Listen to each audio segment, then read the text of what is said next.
everybody. Welcome to Roundtable Live. My name is Bear Taffy, joined by Mathis Games, Rockley Smile, and Northern Lion. Hello. Hello. Live. Hello. Hello. Hello. Hello. Hello. We're back. Konnichiwa. We're back. Roundtable is here. And, oh, man, well, look at you alluding to things. He was gone for a little while. How was Japan, Northern Lion? I don't know how to say it's good in Japanese, so I will just say it was good. I'm happy to be back and relatively not jet-lagged anymore, which is exciting. That is I think exciting. It's pronounced Mew Mew. How much anime did you see? Mew. I saw like 0 anime. Then you didn't experience Japan. Well, we were in the anime district for a while, but when Kate's shopping for anime and manga stuff, I'm just like on my phone tweeting shit posts. So, like, I heard anime's not real anyway. I can confirm that. I've been to the source, and it's a fiction. Give us, like, your top 2 experiences. I won't even make you detail it too much. Top 2 experiences in Japan. Man, okay. Like, being at Shibuya Crossing, which is just, like, an enormous, like, 300,000 people cross it every time the lights change sort of district in Japan was, like, otherworldly. And, well, we did, like, Tokyo Skytree last year, which is the tallest freestanding structure in the world. But this year we did Tokyo... Oh, God, I lost everybody. Oh, no. Ow. Whoa. Holy Nice crap. I just lost you guys for like a solid 10 seconds. What is happening? Wow, yeah, you were gone. Holy shit. What happened? Oh, this is a disaster. Yeah, that was... Who's running the call right now? I think it might be Nick. I called. It might be me. Well, That was weird. okay, we can maybe play off of that anyway. let's talk about our docket for today. We've got a lot of stuff to talk about on the show today. Of course, a few things that we missed out on last week as well. Notably, the GDC and IGF Awards. Those were given out at GDC, which of course concluded last week, so we're going to touch on those. We also got the issue of PS4 and Xbox One crossplay, which is finally really starting to become a conversation that might lead to good things for all gamers. Rocket League, in particular, at the forefront of that. Shockingly enough, again, Rocket League back in the news. Speaking of which, hey, Bear Taffy, I saw you fucking reinstalled it. Don't talk about that with me right This now. guy, hey, yo, I think I'm done with Rocket League. I uninstalled it. I'm playing Isaac. Bear Taffy just signs in to play Rocket League. I see how it is. Look, I made a mistake. I'm crawling back, defeated, and it sates this. It's like this cruel Neanderthalic need in me, right? Because I tweeted about this, I think it was yesterday, too. It was like, let me hop onto this game for 5 minutes and just completely destroy any sense of self-confidence I had in myself before I started. And I need that. There's that driving force in my brain that tells me, you know what, you got to get on there and let strangers on the internet put you back in your place. So I did it, and I'm proud of myself. Yeah, thank you. We're going to talk more about VR, because VR is the wave of the future. PlayStation VR has been confirmed. $400 launch price. Thank you, Kate, for subbing to the channel. And $500 for the bundle as well. We can talk a little bit more about that, as well as Virtual Desktop, which is a nice correlating story there, too. Firewatch has sold 500,000 copies. Going to touch a little bit more there, as well as touch a little bit more. That's good phrasing. Ark Survival of the Fittest has also come around. It coincides well with our Battle Royale genre conversation from a couple of weeks ago. Also going to be looking at XCOM 2's ending missions. We will very clearly outline that we will be spoiling a little bit of XCOM 2's ending, and by a little bit I'm probably going to guess that it's going to, be a lot of it, right? I don't think I don't think we're going to talk story. I think we're just going to talk the final mission. But that's other than that. Right on. Then we got a couple of games as well. ShellShock Live, Deadbolt, going to be on the docket for the finale of it. But to start off with, we're going to talk about the Independent Games Festival and the Game Developers Conference issued their awards for this year's shows. If I can pull up this goddamn web page, I don't think the entire internet is really on my side today. Of course, this entire conference mostly centered around game developers and the, well, just really the culture there, I suppose.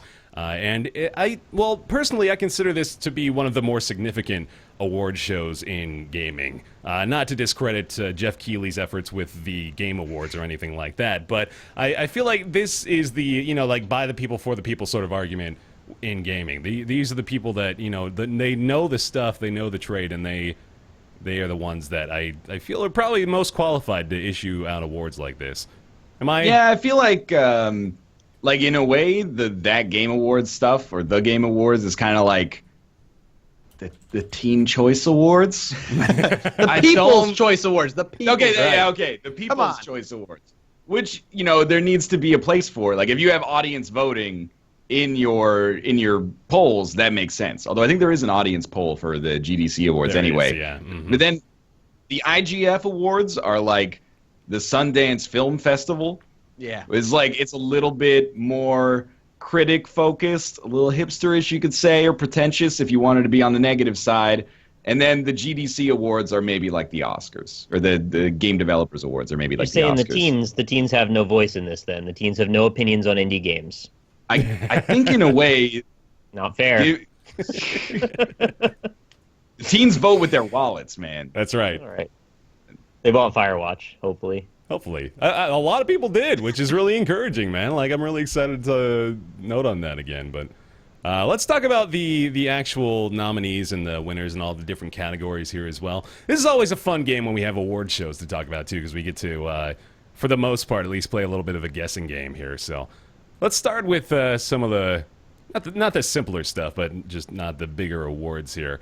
We're looking at Excellence in Design here. And keep in mind, this is going to be mostly indie games, if not all indie games, considering the nature of the festival here. This is the Independent Games Festival is what we're talking about.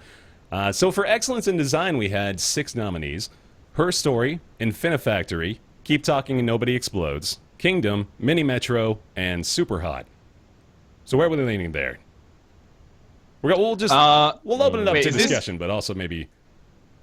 keep talking and nobody talking. Maybe. Yeah. Is this IGF or is this GDC? This is IGF. Okay. Mm-hmm. I don't want to say because I read the spoilers, so I know that one game won like 100 of these. Yeah. So Oh, really? Yeah. I think that it's was a Her Story probably one of it's them. pretty weighted. Yeah. So we want to. I would say that it will perhaps be a human story about a woman who's got an ambiguous amount of guilt regarding a potential crime, perhaps, developed by Sam Barlow. Perhaps, maybe. Actually, it ended up being Keep Talking and Nobody Explodes this time. Yeah! Yeah, good. I'm happy about that. Excellence I in guess. Design for Steel Crate Games. I agree with this. I think this is a pretty solid innovation as far as games go these days. It's a great game, a game that takes pretty good advantage of VR, not necessarily, well, of course it's not necessary to play the game because you can play it without VR quite fine. But I really like the direction they took with virtual reality in this one. It's something that's a really good flavor enhancer for the game, right? But it's not something that is going to like ruin your experience if you can't have it too. I quite like that they've already sort of subverted what we can expect from VR by having it just used as a blinder, essentially, which is clever. It's a bit ahead of its time, so good for them. I agree. I also think that like the nominees are pretty good. Yeah. Like I saw some people say that people are like, why is Mini Metro getting nominated for all this stuff? Yo, Mini Metro is like really good. Yeah. Don't just like look at it and assume that it's like some cheap, shitty iOS puzzler or something like that. Like that game is actually, everybody who tweets about it is like, it kind of looked like I didn't know what I was doing, but then when I got into it, it was awesome, and I spent like 10 hours playing it, and it was really meditative. That game is good. We said this quite a few times. 2015 really was just a landmark year for games. It was huge. There were so many amazing games that came out in 2015. I mean, like, this nominee list alone is pretty hefty evidence of that. Just in the Excellence in Design category, like we just described, there's 6 games there that are fantastic. Like, those are all great games. So, just a testament to 2015, again, with how much talent is really being exuded in every single category here. Let's go to... This is probably maybe a little more of a subjective one, but it is interesting. Excellence in Visual Art. We had Armello, Darkest Dungeon, G-Nog, which is not a game I think I'm familiar with. Oh, you haven't played G-Nog? I haven't played G-Nog. Have you played G-Nog? It's the Christmas Gatorade game. That come out after or before Rusta 5G? Rusta I think 5G. it's just a direct sequel, isn't it? Best game with a G acronym. Rusta 5G, Gmod, G-Nog. Nidhogg. That doesn't quite work. You can make it a suffix, I guess, right? You got Gnog on there, Mini Metro again, Oxenfree, and Panoramical. Did anybody play Panoramical or check it out in any I have degree? to check because I don't felt remember. like Nick would probably have I don't played think it. I But... did. So I don't think I Panoramical played is any more of of those like games. it's more of like a visualizer than a game, I'd say. Oh, like, I wanted to play this. You know things like Milk Drop, which are just like the. I think it's actually called a visualizer, isn't it? When you use a program to. Sorry, go ahead. Worked on David Kanaga that worked on Proteus also worked on this, and Oh, I was I really love hyped, Proteus. and I just never got around to checking it out. But I definitely think I would like it. And you're right, it is a visualizer. Yeah. Yeah. No, it's pretty interesting. I mean, there's not really a way of selling it besides like it's the kind of thing that would be a great experience on acid, probably. So if you're looking for, that sort of direction to go down, there you go. What do you guys think here? Out of Armello, Darkest Dungeon, Gnog, Mini Metro, Oxenfree, Panoramical for excellence in visual art. What is going on, man? This call is falling apart. Holy shit! Yeah. What happened? It sped you up like 4 times. Speed. Yeah. Oh no! Oh shoot! I don't know. It'd If be there's- detrimental to all or something. Yeah, you know what? Let me see if we can do that real quick. Pardon the technical difficulties. We'll be back in literally 4 seconds here, hopefully. And, All right. I'll keep everybody company. Here we go. I'll just say hi everyone. We're having major technical malfunction, so we're gonna be right back. Do do do do do do do do do do do do do do do do do do do. Do do do do do do do do do do do do do do do. Hey, we're back now. I think. Are we truly? We might be.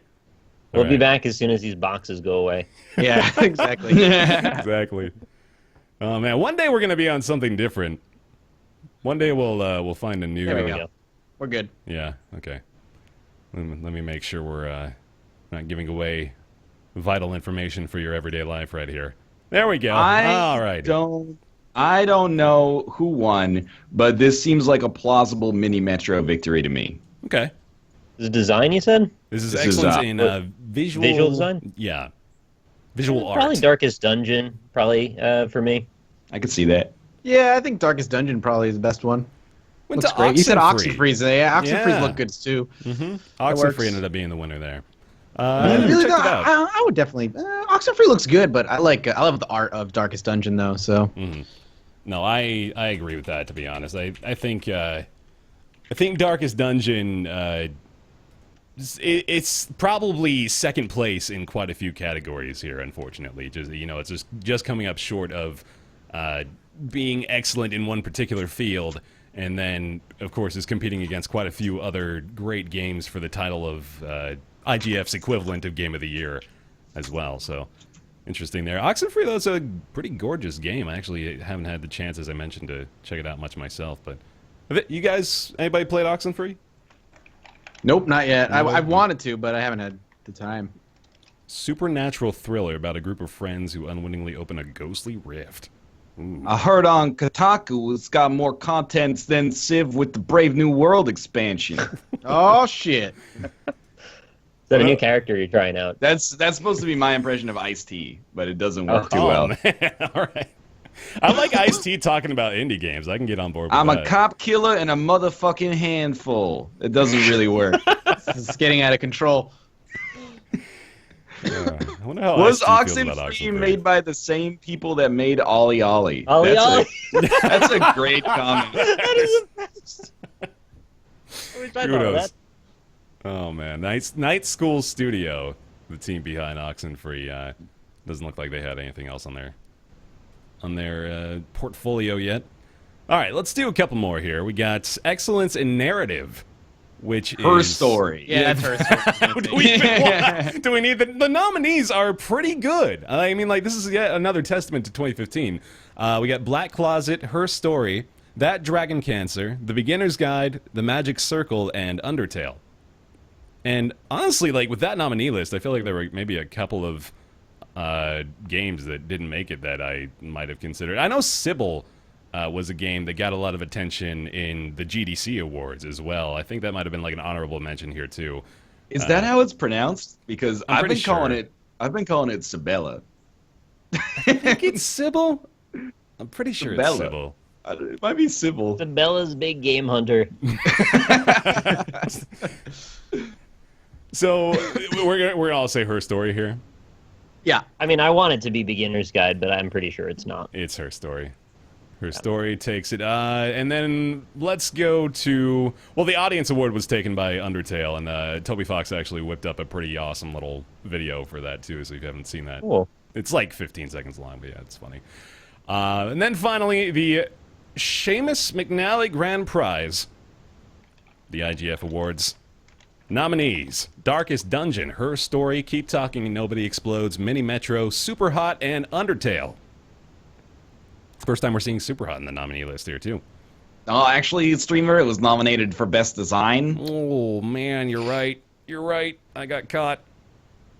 I only knew that because chat went, super hot, super hot. What do you guys got? The grand prize. Her Story. I mean, knowing what Ryan said kind of tints it a bit for me, but I want it to be Undertale. You want it to be Undertale? Ryan sticking with Her Story, probably. It's Her Story. Yeah, that's a big one. Her Story takes it. Mathis, talk to me about Her Story again, because I remember you playing it. I remember you having... It's good. So, I mean, it's a pretty cool concept. You're basically playing like kind of a detective digging through old computer files, bringing up testimony of this murdered man's wife, and kind of going through them. Most of the game takes place on like a notepad or a pen and paper as you're going through these files that are chronologically out of order and trying to take notes on whether like her statement from 2 months ago contradicts her statements now, or her statement from like 3 months later contradicts her statements from 5 months ago, and trying to figure out if she's actually the killer, or she knows something she doesn't, or she's innocent and she's just panicking.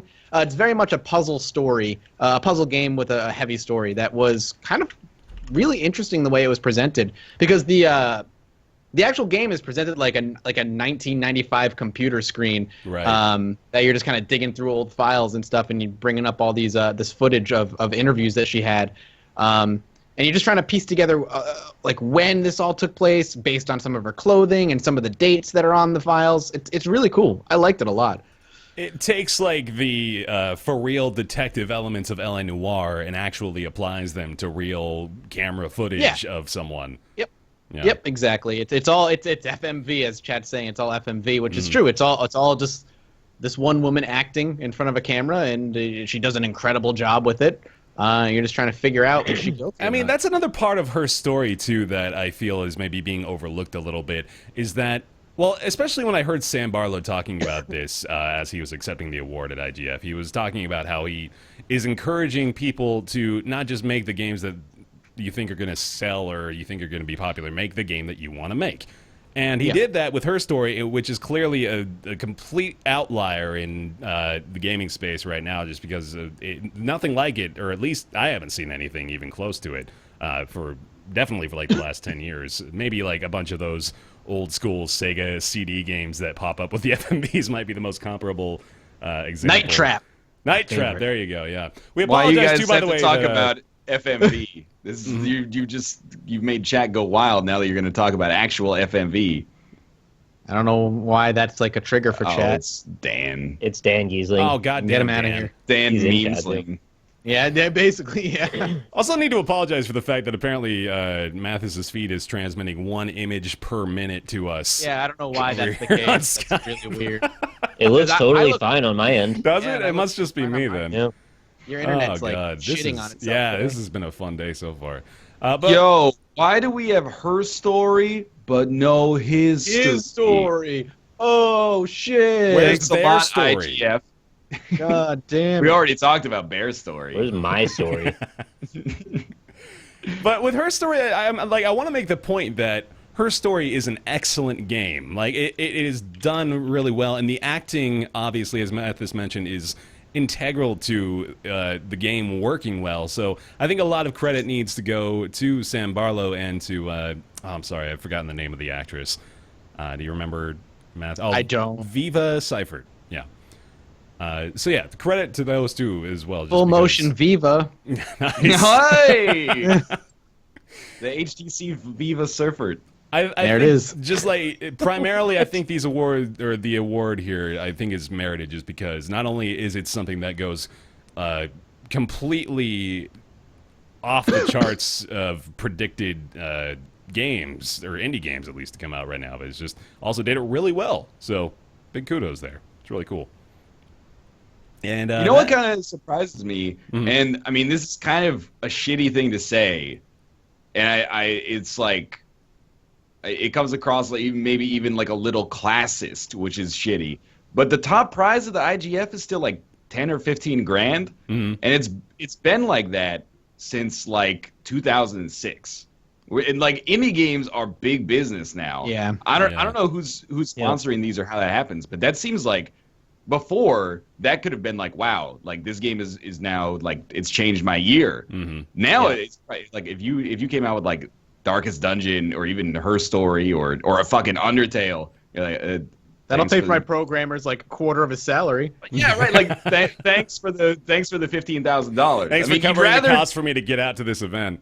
Pretty much, like it costs like a couple grand to be a GDC, and you win the award. You've paid for the convention, and then maybe like a little bit. Yeah, but I mean, ideally, a lot of people are getting passes anyway if they're invited to the fucking award ceremony. But I hope that they get paid travel. But I mean, like all those games that were in like the top 5 for nominations are doing fine anyway, I'm sure. But at the same time, it's kind of surprising like that it hasn't expanded, I guess. But maybe they want to keep it small, I guess. Yeah, could be. Can I call next year's? Because I think I already know who's going to win. Oh, sure. No, yeah, you got predictions already. Go for it. I think it's going to be Return of the Oberdeen. Based on the way that they judge these narrative-driven games, I think it's going to be the top, or at least in the top contenders. I think you'll probably be right. I can't wait for that game, though. No, yeah, I was going to say, I am very excited. It seems really, really good. And I think for me, that does what, for a lot of people, Her Story did, but a little bit more graphically, maybe. Fair. Can I make a prediction for next year? Please do. Her Story. 2. Twice. 2. Her Other Story. Her Other Story. The other, I'm just trying to make sure I mention real quick the other ones here. Excellence in Audio did go to Mini Metro, so there you go, another example of that game's credence. And then Nuovo Award, which I believe is no, that's not the student award. Which one is the Nuovo Award? It's like experimental, I guess. Oh, abstract and unconventional. Okay, yeah, abstract and unconventional games. Like and that one went to Sybil, or Sibele, depending on who you want to believe. Sibella. And then the best student game went to Be Glitched, which I am not familiar with, but there we go. Yeah, I don't know. That'll do it for the IGF GDC Awards wrap-up. Now let's move over to the unification of all gamers via Rocket League. Oh, glorious psionics. Harold, Rocket League podcast. Your Lord. A recurring segment, What's New in Rocket League? Yo, but what do you guys think League about for The Bear Witcher 3? Look, Rocket League for Bear is what Dota was for me like 2 years ago. Not even, man. Come on. I'm not staying up till 3 in the fucking morning playing. You were for a very long time. I was. That's true. Now you're on the decline. Yeah. No. Now I'm on a recoil, man. I kicked the habit, but now I'm totally relapsing. I got a Is Rocket League a failure because Bear's only been playing it for 9 months? Like, I love that. People, asking the real I love that question. people say that. It's like it's not a failure. It's like we didn't say it was a failure. That is not what we said. Rocket League. Continue. Rocket League Maker has figured out PS4, Xbox One crossplay. Apparently, Psionics knows exactly how to do it. The only thing standing really in their way at the moment is the politics and the business side of things. So, I mean, there's not really a lot of explanation that needs to take place there. It's pretty obvious that Microsoft and Sony are rivals and probably do not really want to, interest, or they don't have a ton of interest in doing things that may very well boost the sales or, give their competitors any sort of unnecessary advantage. So that has, of course, stood in their way for quite some time. Now, though, I mean, I don't really know what it is about Rocket League, but it sort of seems like this is just the the doors are open because we can all bat around soccer balls with rocket cars. Like, that's all it needed. That's all it took to open up Create the world doors peace. to this conversation. Yeah, exactly. The console wars are over. No, Because dude. it's an easy pitch. I think people like to hear how easy it is to understand what Rocket League's about, and executives and people who don't normally grok that kind of stuff, they hear it and they're like, you know what? Grok. Wait, what? What is that word? Like, Grok? understand. Like, Grok. Wrap your head around. That's a Yeah, good wrap your head one. around. Yeah, okay, please continue. So, when people bring that pitch to them, they go, you know what? I get that. That makes sense. That seems like synergy that we can get behind. It's got potential for marketing. It's got all sorts of cross-pollination opportunities. We could bring in all these new things, and why not? Let's be open-minded. I think that's why it is. I think Rocket League is ubiquitous to people. I think this doesn't end the console wars. It just opens up a new front. So now the infantry and the foot soldiers who are fighting those battles on the internet forums can now play against one another online and actually prove what console has the better gamers once and for all. Oh man, I can see it now. Those Interesting. Rocket League Open championships are starting up. They're gonna pit the PS4 players against the Xbox One players. It's gotta happen. Yeah, man. Duel to the death. Is this Winner- the first time winner is all the right. people have heard grok? I didn't know this I've was never such heard a that weird word before. That's great. I've heard Rock before. Mathis, why is Rocket League the holy grail for Pages. crossplay? It is in. It is. I have no answer. I have no answer for you. It isn't? Question mark? You're still against it, man. I gotta convert you. I just don't give a shit. Well, if you're playing devil's advocate, I mean, don't you think my reason is probably fairly close to why people are picking up? Don't you agree with Nick? Agree with Nick. There you go. All right. Yeah. That's fair. Later Got this points. spring is being told that Psyonix will roll out cross-network play to its Xbox One and PC games, but it remains to be seen if Sony will be on board with it. They use the phrase "play ball" in here. I didn't want to afford them nice. the pun, but Sony, however, is, I mean, at the moment they are the number one console player. They control the market share pretty decisively, and I think it's really just going to boil down to, does Sony want to play nice with Microsoft and vis-a-vis play nice with anyone who is looking forward to crossplay? Although, I mean, it's sort of like, this is a weird comparison to make, but it appeals to about as many people as are appealed to by that Rock Band 4 PC Fig campaign. Like, it's sort of a specific thing because people are already playing Rocket League. They already have a lot of people to play against. It's not like we're experiencing any sort of lack of player population, right? There's crossplay that already exists between Xbox One and PC and PS4 and PC. But I guess, I mean, like, this of course has broader implications given the fact that this could set a precedent for crossplay between Xboxes and PlayStations in the future. But at the moment, it really does not hold that much water. It's really just a matter of whether or not Psyonix is going to allow more people to play together. So I guess I'm looking forward to the potential that this has to open doors. But at the moment, it is sort of just this could be good for all of us. Not quite yet, though. I sort of feel like Sony and Microsoft are coming to terms with the fact that maybe the console is kind of an antiquated medium for games transmission. And There's like another story about that later that may I had a feeling there might be. So like, and this is not saying like anti-console or anything like that, but you know, if one of the major reasons to buy a console is just because your friends own that console and the network is proprietary, then like that seems like an artificial reason if from a software perspective that doesn't actually exist. So, you know, I think knowing that the functionality is actually there, or at least plausible for many games, people are going to notice that, I hope, and be like, well, this is kind of bullshit. Like the same way that people feel about game exclusivity right now. They're like, you know, I'd really like to not have I'd like to play Sunset Overdrive and Bloodborne if we're going to go back like a year. I'm hoping that we're kind of working towards more fluidity there, which is... Me too. Which would be sweet. I think there's a bit of a shift in culture that's happened over the last 3 or 4 years where it used to be that the hardware drove the software, and now the software is driving the hardware.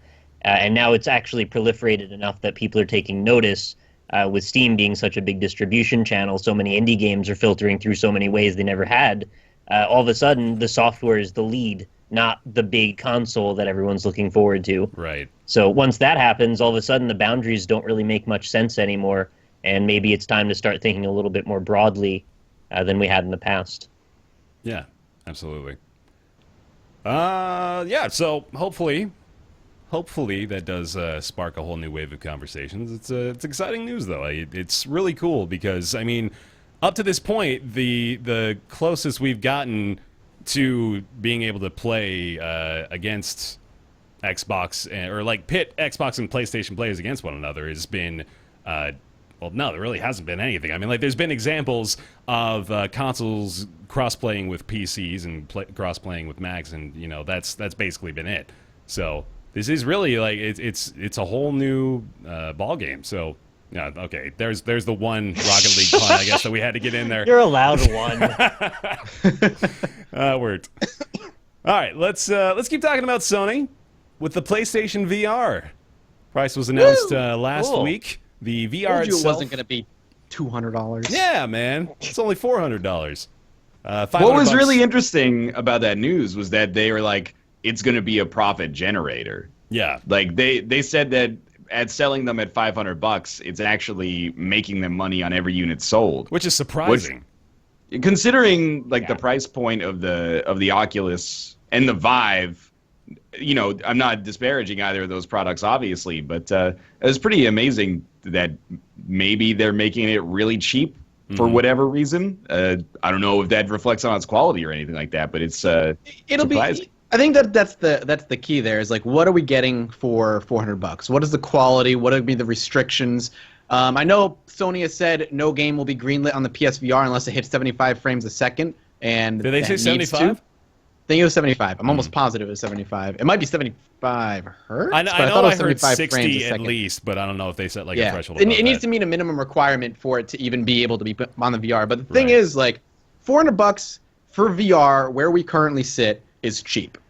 Now, granted, it's $400 for just the headset, but you need a camera to go with it, so it's another $60. Plus the Move controllers, though optional, are probably going to be useful, which is going to be another $50 for the Move controllers. So you're really looking at like I said, like $550 for the bundle. But even comparing that to the Vive, which comes with the Move controllers and stuff, which is what, $800, you're still saving $300 on the PSVR. My expectation is that it's going to be a very good kind of introductory VR headset. It'll probably be fun to use, but not nearly as powerful as, say, like what a Vive can do with the movement, the room scale stuff. It'll be a much more couch-oriented experience, I'm assuming, like the Oculus. But I want to know what the restrictions are going to end up being, because there's no way it's going to be anywhere near as good as like the Vive or the Oculus. Right. So, I mean, sorry, go ahead, Nick.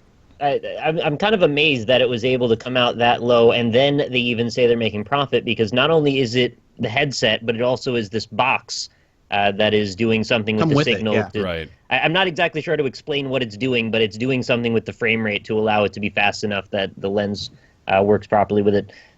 I don't know how they're able to get that much technology in a headset and also that separately and still charge that little for it and say they're getting a profit. Yeah. That smacks as like too good to be true to me. So and chat is saying something's got to give, right? Chat is saying you talk about price and not talk about PC. I mean, granted, yeah, in order to get a PC to run a Vive and an Oculus, you need to have a very powerful PC.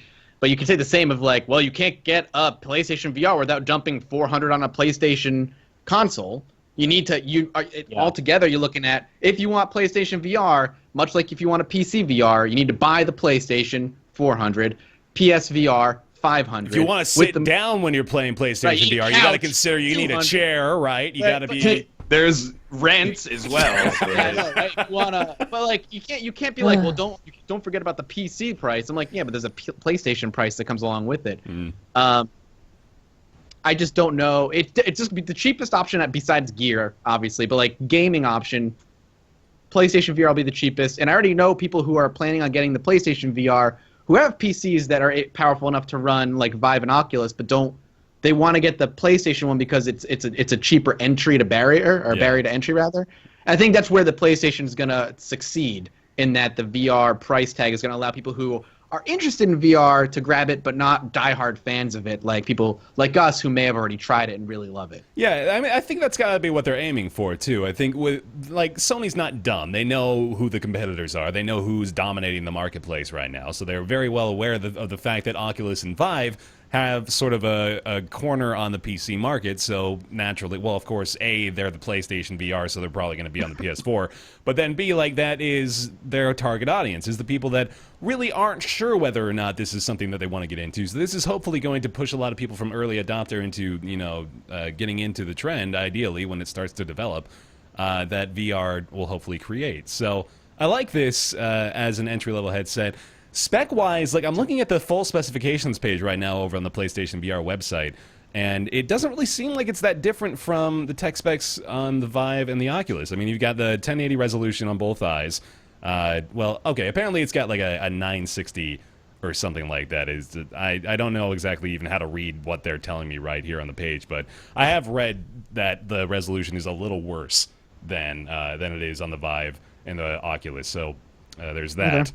One would hope. Yeah, for that to make any sense. Exactly, that it would be worse. Right. Yeah. But otherwise, yeah, it's probably not really going to be like I compare looking at a specifications page for something like this to looking at, say, like a specs page for a microphone or something like that. Like if you're buying a microphone, you see things like ohm resistance and impedance and all those sorts of numeric values that really don't matter that much at all to normal people who just need to know, does this sound good? And will it eliminate background noise, that kind of stuff. Like, there's three main things primarily that you're concerned about with that purchase.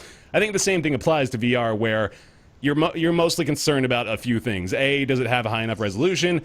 B, is it comfortable? And then C, like, maybe like your field of view or your frame rate. Frame rate, stuff like that. So other than that, we're not really worried too much about the exact specifications. Like the refresh rate too, I suppose, is worth considering, but that's also sort of in congruence with the field of view. Or sorry, not with the field of view, the frame rate.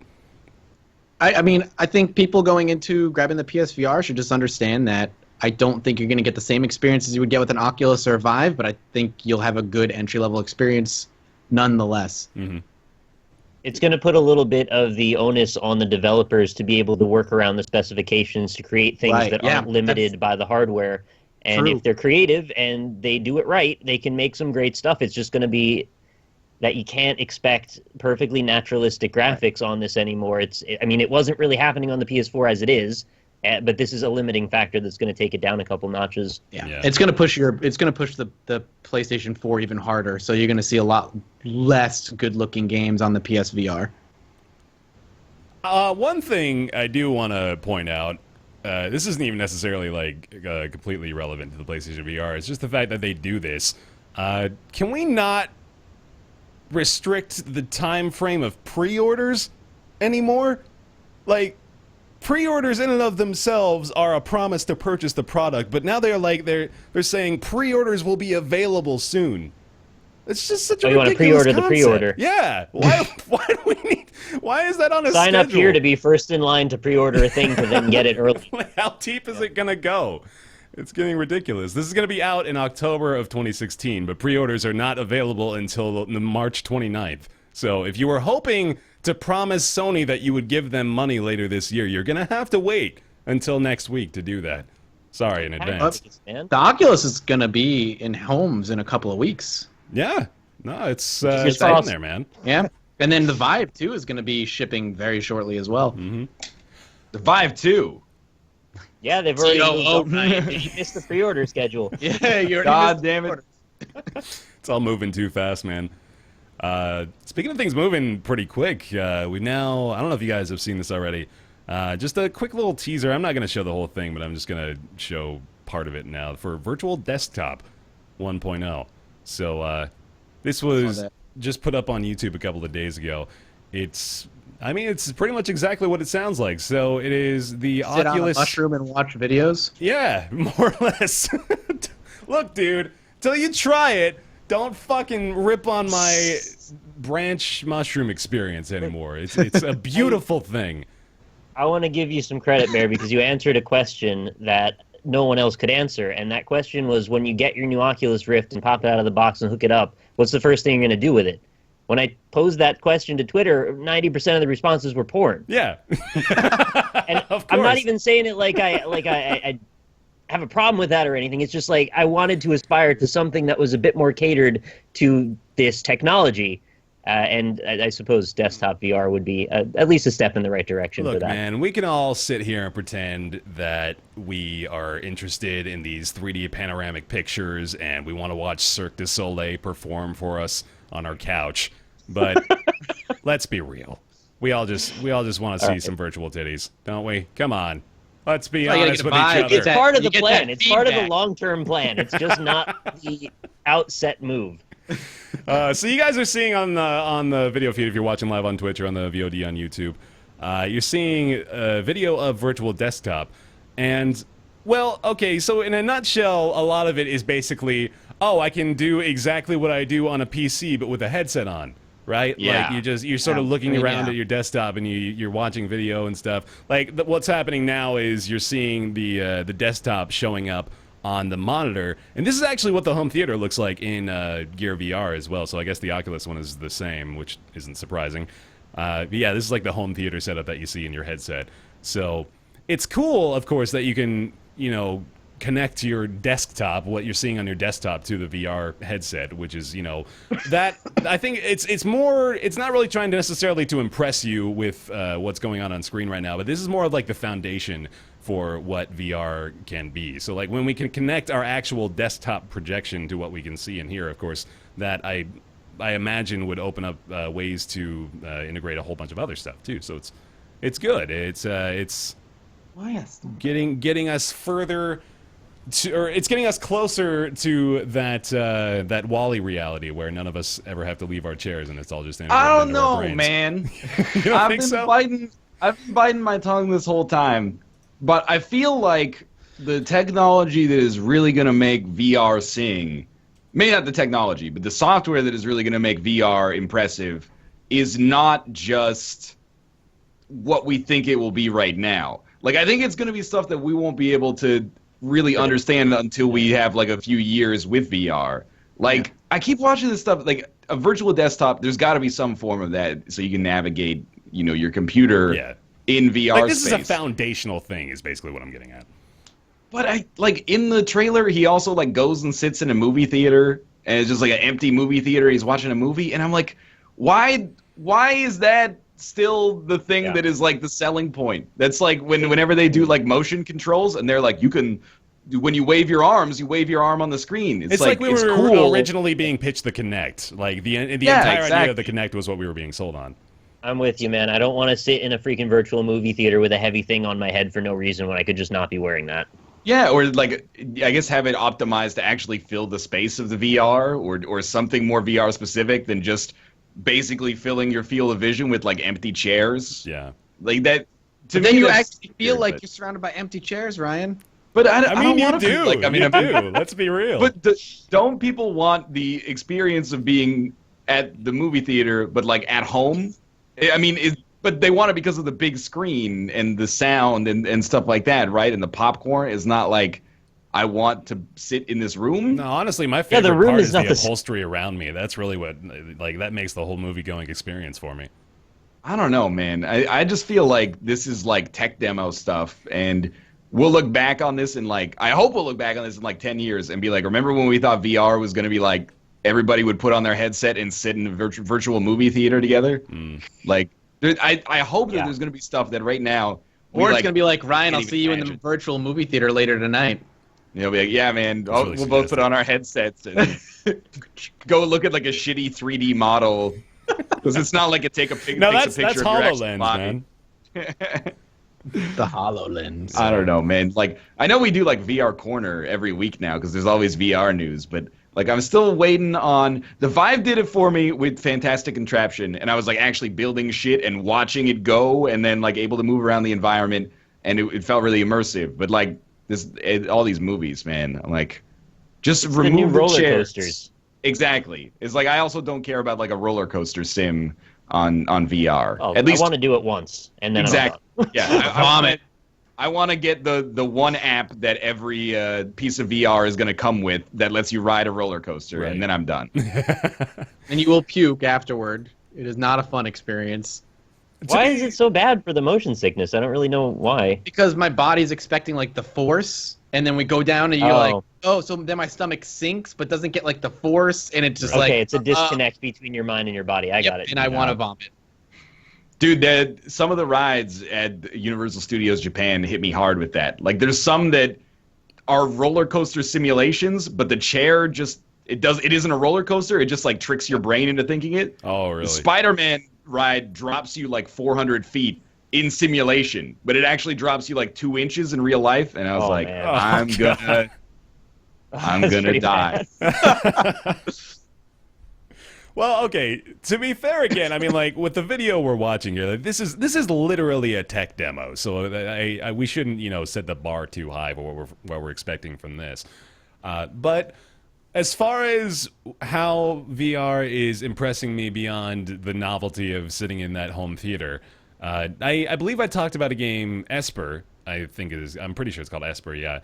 Which is a game that actually pretty effectively utilizes three-dimensional interaction with the space surrounding you, which I think is a core concept that will probably be expanded on a lot more, and to the idea of what Ryan is suggesting, that just probably there are things that we don't even necessarily comprehend yet that will probably make a lot more sense in a few years when VR has become more mainstream, ideally. So I absolutely already am seeing examples of it that I am really impressed by. I enjoyed Esper, and while it certainly wasn't anything groundbreaking in terms of actual gameplay innovation, it was really just a basic puzzle game that utilized 3D interaction. It was still, it is encouraging that those are already starting to come up, but I think it is still worth appreciating this ground level stuff too, because while it is easy to be jaded to just all this very basic virtual reality stuff, and I totally empathize with that too. I do want to at least make note of the fact that this is probably going to open up a lot of doors for people to make better virtual reality stuff, which is really exciting. Yeah, I agree. Somewhere, I'm very enthusiastic for it. It's going to take time, I'm sure. Like, I'm not trying to say like, oh, the human brain cannot possibly fathom. I'm just saying, like, because it's yeah, exactly, and it's a new medium. So, like, imagine you lived in a world where like movies didn't exist, and then you're like, what would you want to see on a movie? I don't know. How about like a train? Just show me a train that like goes into the screen, right? Like that's where we are. I hope with VR right now. Yeah, I mean, and then in like 80 years we'll have like the avatar of VR that people are like, whoa, this is amazing. But right now we're at like 6 seconds of man sneezing, and everybody's like, oh, this is novel. Yeah. This is amazing technology. Like, when you think about it too, that's literally how the film industry started, was when people discovered how to actually create films. They didn't know what to do with them. They were just like, let's put fucking like vaudevillian chase scenes up there and everybody will love that. And they did for a minute, but then they were like, okay, this is... we love this innovation, we love films, but these are all terrible. Can we start like making some actual good stuff? This is a new movement in the field of this technology. It's not like the way we're looking at it is sort of like it's a subdivision of gaming or something. But this is another form of media, the way television, film, like all of these very particular ways of approaching telling a story or whatever you're trying to do, make an interactive experience, are done. So it's maybe a bit naive even to not get that point already, that this is just the stepping stone. We're just starting off with really infantile stuff. But to see that potential and go forward, I mean, this is just how it's going to go, whether we like it or not. Right. The cat's out of the bag now. You're not going backward. Yeah. Right. Oh, man. Sweet. It's gonna be fun though. I love the future, man. I'm still just I still have a little bit of that childlike wonder reserved for virtual reality. And while my Gear VR is now collecting dust on the shelf, I'll be honest about it. It still, like, I mean I pop it on from time to time, but it's usually just like to check out what's maybe on the store if there's anything new that I want to check out. There's actually a fishing game which is just straight up exactly what you think it is, but it is kind of nice. I mean, so to sell the point that, yeah, it is still appealing to do some of these just silly little basically proof of concept games where it's like, hey, I have an idea. In virtual reality, you could go to a tropical island and fish, and it's super relaxing. And they're like, yeah, you could do that. And then they did it, and it works exactly how you think it is. So, as someone who is learning programming, like 2D gaming is like you have to be pretty smart to wrap your head around that. In 3D gaming, you have to be like a genius. People who are making shit in VR is really intimidating. It's like you're programming like in 4 dimensions right now. I'm gonna need to go get like a PhD in some form of mathematics to understand what you're doing. I mean, like, as dramatic as it sounds, they are basically like the pioneers of a new technology, more or less. Yeah, no doubt. All right, well, let's go on to the next thing here. Firewatch, a game that we all certainly had opinions on. Doing quite well. Doing extremely well for a single-player game at that, too. Has sold 500,000 units, which is really, really impressive. Panic, the publisher, announced the sales in a retrospective post on their blog. It's been the top-selling downloadable game on the PS Store in February. Obviously considered a sales success. This is more of just a let's applaud Firewatch story. So is that like I actually find it... Yeah, go ahead. No, please, after you.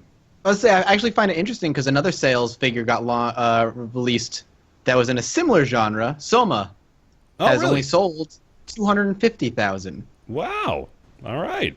And I would consider them in very similar genres, exploration, story-driven games. And I've been reading a few blogs as why people think Soma didn't do as well as, like, say, Firewatch, I think is one actual example that somebody wrote about. And people are wondering if it's like the shoehorned gameplay elements when it comes to the monsters and all that stuff, where Firewatch was much more focused on its genre, while Soma was trying to be maybe too many things at once. I think it was the marketing, honestly. I think Firewatch has had a better presence in marketing in general, and Soma was a bit enigmatic about their approach with how they wanted to put this story to players, and I think part of that was necessary for them to tell the story properly. So they sort of maybe hamstring themselves before they even started by the way they had to tell that story, which is unfortunate because it was a great story, and it's sad that not a lot of people have seen it, or not as many people as I think should have seen it. I'm gonna shoehorn this into a mildly controversial topic here. I don't know if you guys saw a post that was made yesterday by Ryan Green, who I believe was one of the developers on That Dragon Cancer. He posted something on Let's Plays.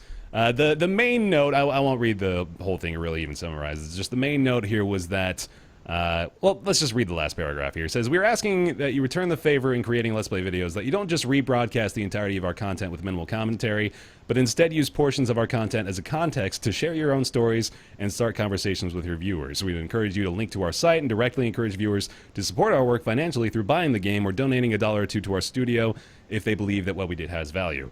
Now, first of all, if you're doing YouTube or Twitch and you're not including a link to the game that you're playing wherever you're possible, ideally of course on YouTube, and the link to the description, please do that, because that's just the easiest thing you can do, and everyone should do it. Please include a link to the game you're playing so people can buy it for themselves. So I want to make sort of an interesting comparison here between these two games. So Firewatch and That Dragon Cancer, primarily both single-player experiences, primarily story-driven games that really demand that the players invest themselves in the narrative to really enjoy it. But, of course, that can be spoiled if you watch, say, someone play the entire game through on Twitch or YouTube. Obviously, that sort of taints your experience, makes you a little bit less likely to purchase the game for yourself, I would imagine, if you've already seen basically entirely what the game has to offer. I think both Firewatch and That Dragon Cancer got a substantial amount of YouTube and Twitch coverage. I think there were quite a few people playing both of those games. Maybe a few more for Firewatch, honestly. I think That Dragon Cancer was maybe a little bit more niche.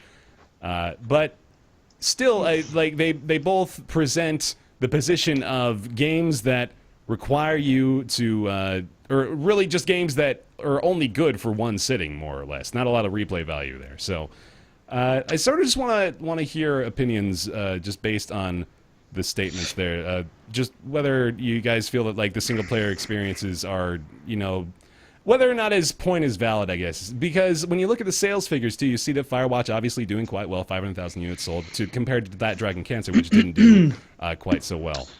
Well, before I get into like the Let's Play thing, I think the difference between those two games is just that Dragon Cancer is such a heavy subject matter.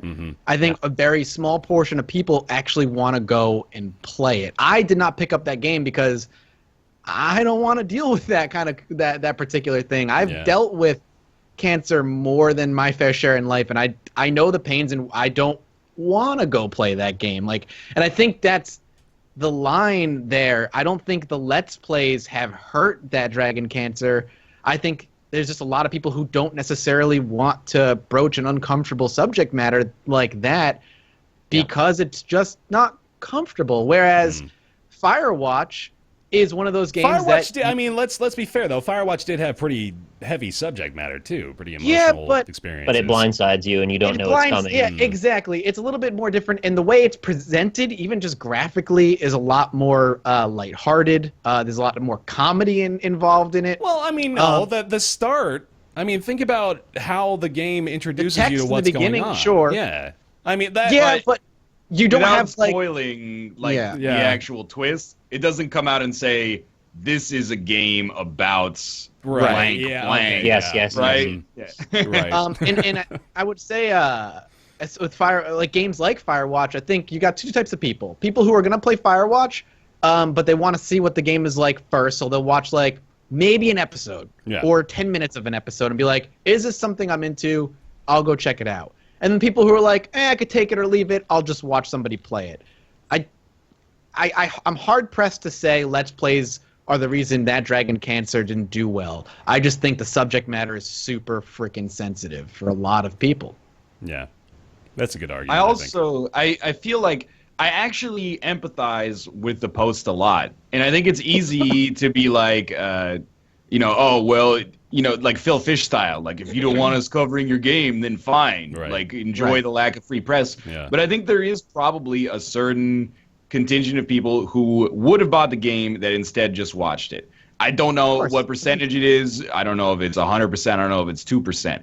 But the argument that he makes kind of goes into some reasoning that I'm not comfortable with when it gets to the point where it's like, if everybody who watched, the millions of people who watched like the big YouTubers play it just gave us $1, then like that would have been more than enough money to sustain us. Yeah. And you're like, well, yeah, I mean, that's how we feel too. Like, if everyone who watched, right, if we got 10 cents a view on YouTube from every viewer, we'd be like, that's incredible. Like, we'll be buying Bugattis, right? Like, racing it's just not the way like this economy works.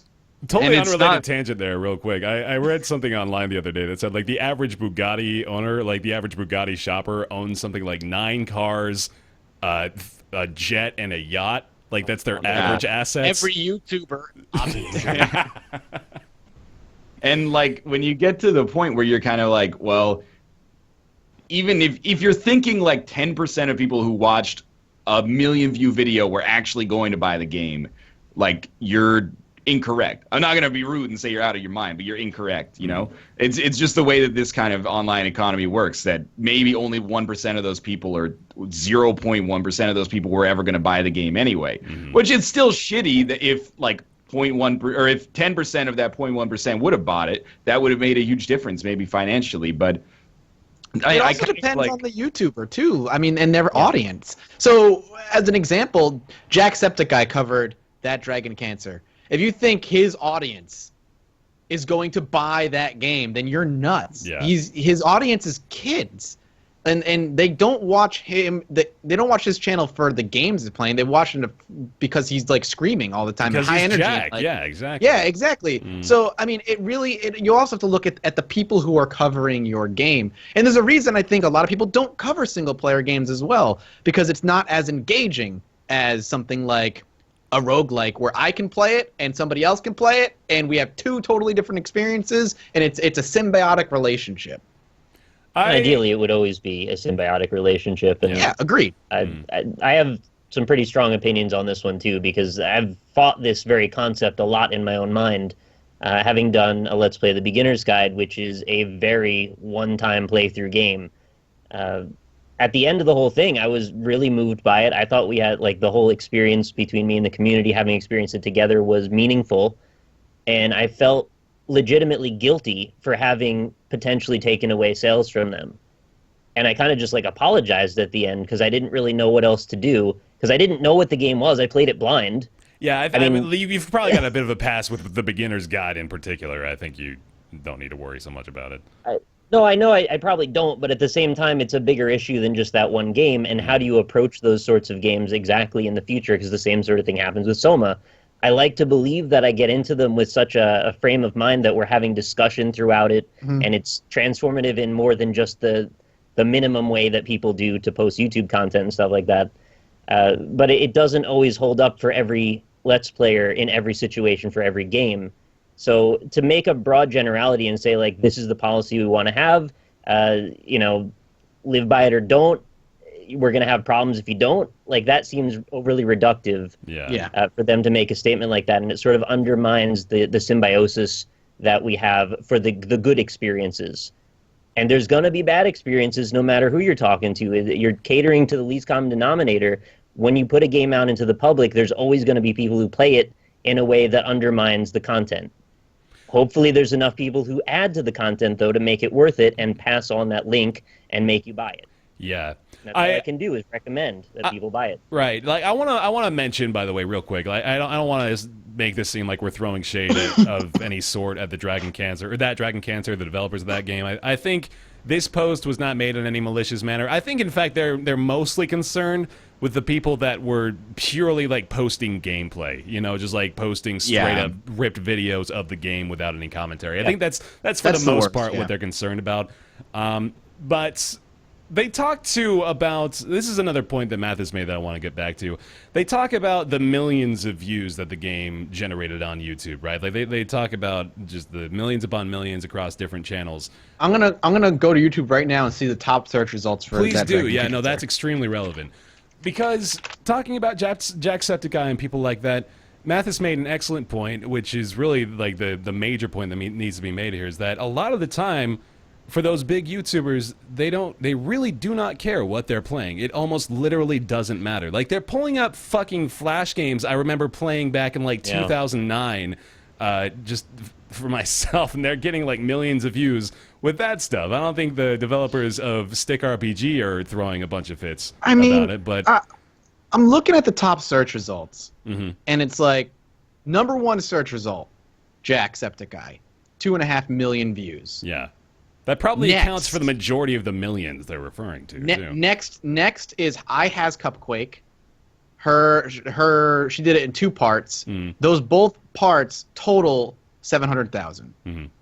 Then it goes down to, like, 50,000 below for everybody else, and then further and further and further lower. So, like, 2 big names covered it, and the rest are smaller YouTubers with 10 to 20,000 views a piece on the first page. And then you go to the second page, and of course it gets smaller and smaller. 800 views, 2,000 views. So if they're saying millions of views, my guess is they were like, that Dragon Cancer, Jacksepticeye, 2.5 million views.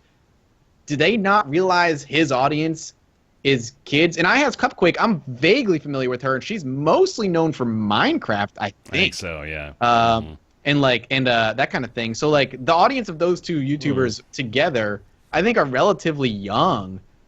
So the majority of the content and coverage is sort of misdirected in its targeting. Right. Yeah. Yeah. I don't think the audience that would be watching Jack would be one that would go out and buy this game without knowing what it is. So all the big name coverage, so to speak, was not necessarily nuanced in the way that they probably wished it was. Yes, it was full playthroughs. Yeah. Like, Jack's video is his one video is the whole game. So, I mean, the point there is that 2.5 million people wanted to watch Jacksepticeye play that Dragon Cancer. Like that, and it could have been anything. Yeah, exactly. Like could have been Stickman RPG. That is the fact of the matter. So I think just you almost have to invalidate this almost entirely based on that. But how do you even carry through a Let's Play of a game that heavy when your commentary is as light as it is? Mm-hmm. Like, how do you make that journey through a game like that without paying it any acknowledgement? Right. I don't even understand how that works. I couldn't do that. So, like, I did a Let's Play a few years ago of Brothers: A Tale of Two Sons. I think that was probably the last game that I played on my channel that, really fell into that same threshold of, purely narrative-driven single-player experiences, right? And part of me realized it as I was playing it too. I was like, you know what? I don't want to keep making videos of this. I just want to play it and tell people to keep playing it because it's it's that good. There's very few games that have that effect. By the way, I want to make note of the fact that Brothers: A Tale of Two Sons is an excellent game. Like, a very, very good I agree. game. I recommend it too. So, yeah, it is. I think this is maybe just the virtue of circumstance that we've already gone over pretty substantially. That, it's. I think the blame is a little misplaced. I absolutely understand the frustration of people that were just, ripping straight up gameplay video. I still think that's. While I understand, for walkthrough purposes, the people do that. I still just. I really hope that people aren't trying to build channels entirely based off of playing through games without commentary.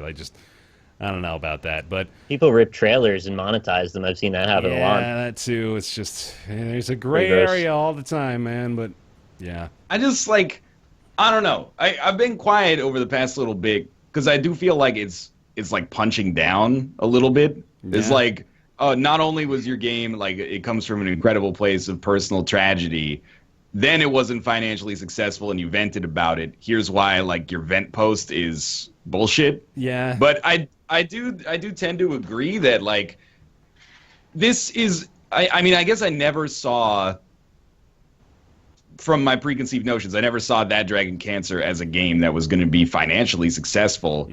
It seemed like it was to be.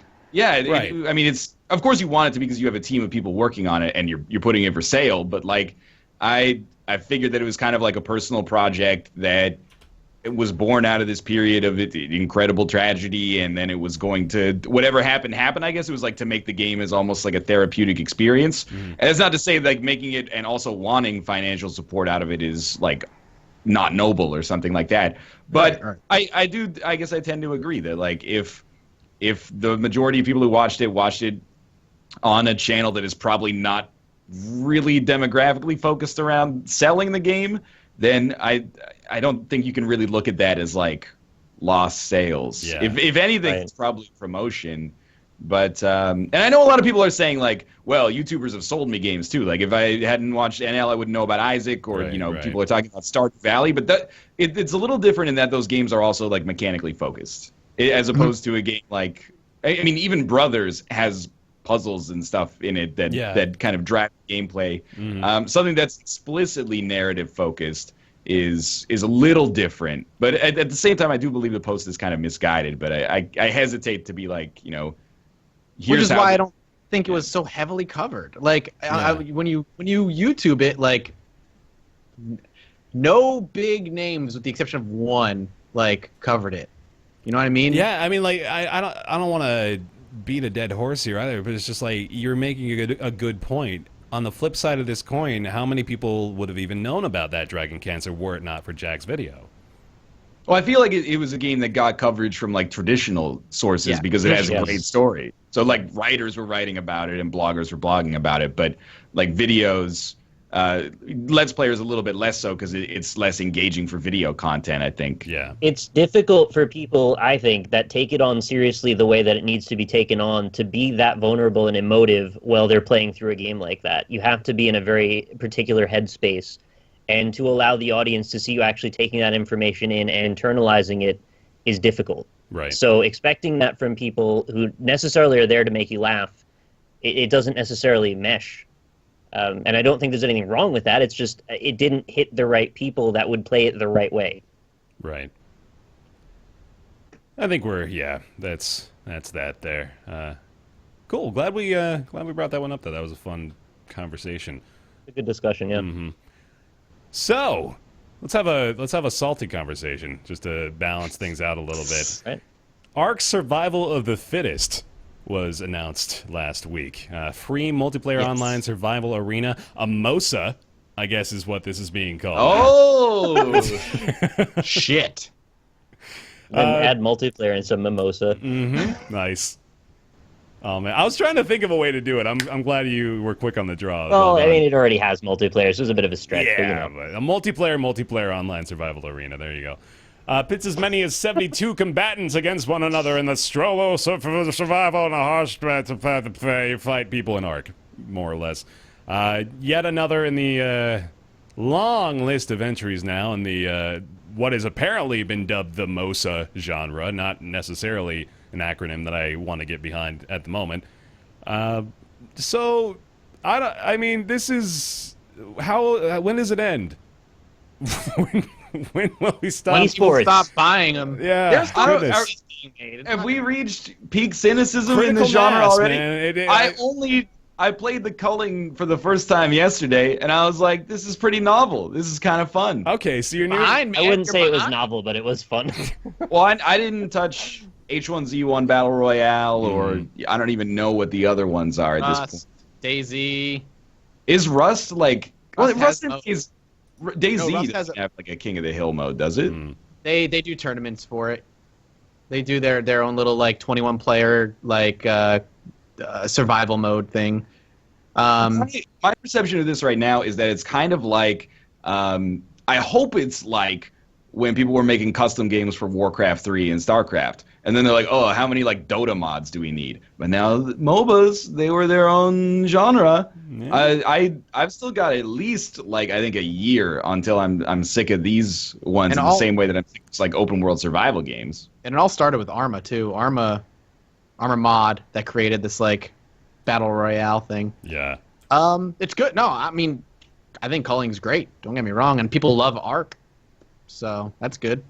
I think I probably am playing it up a little bit just for the hell of it, but it is...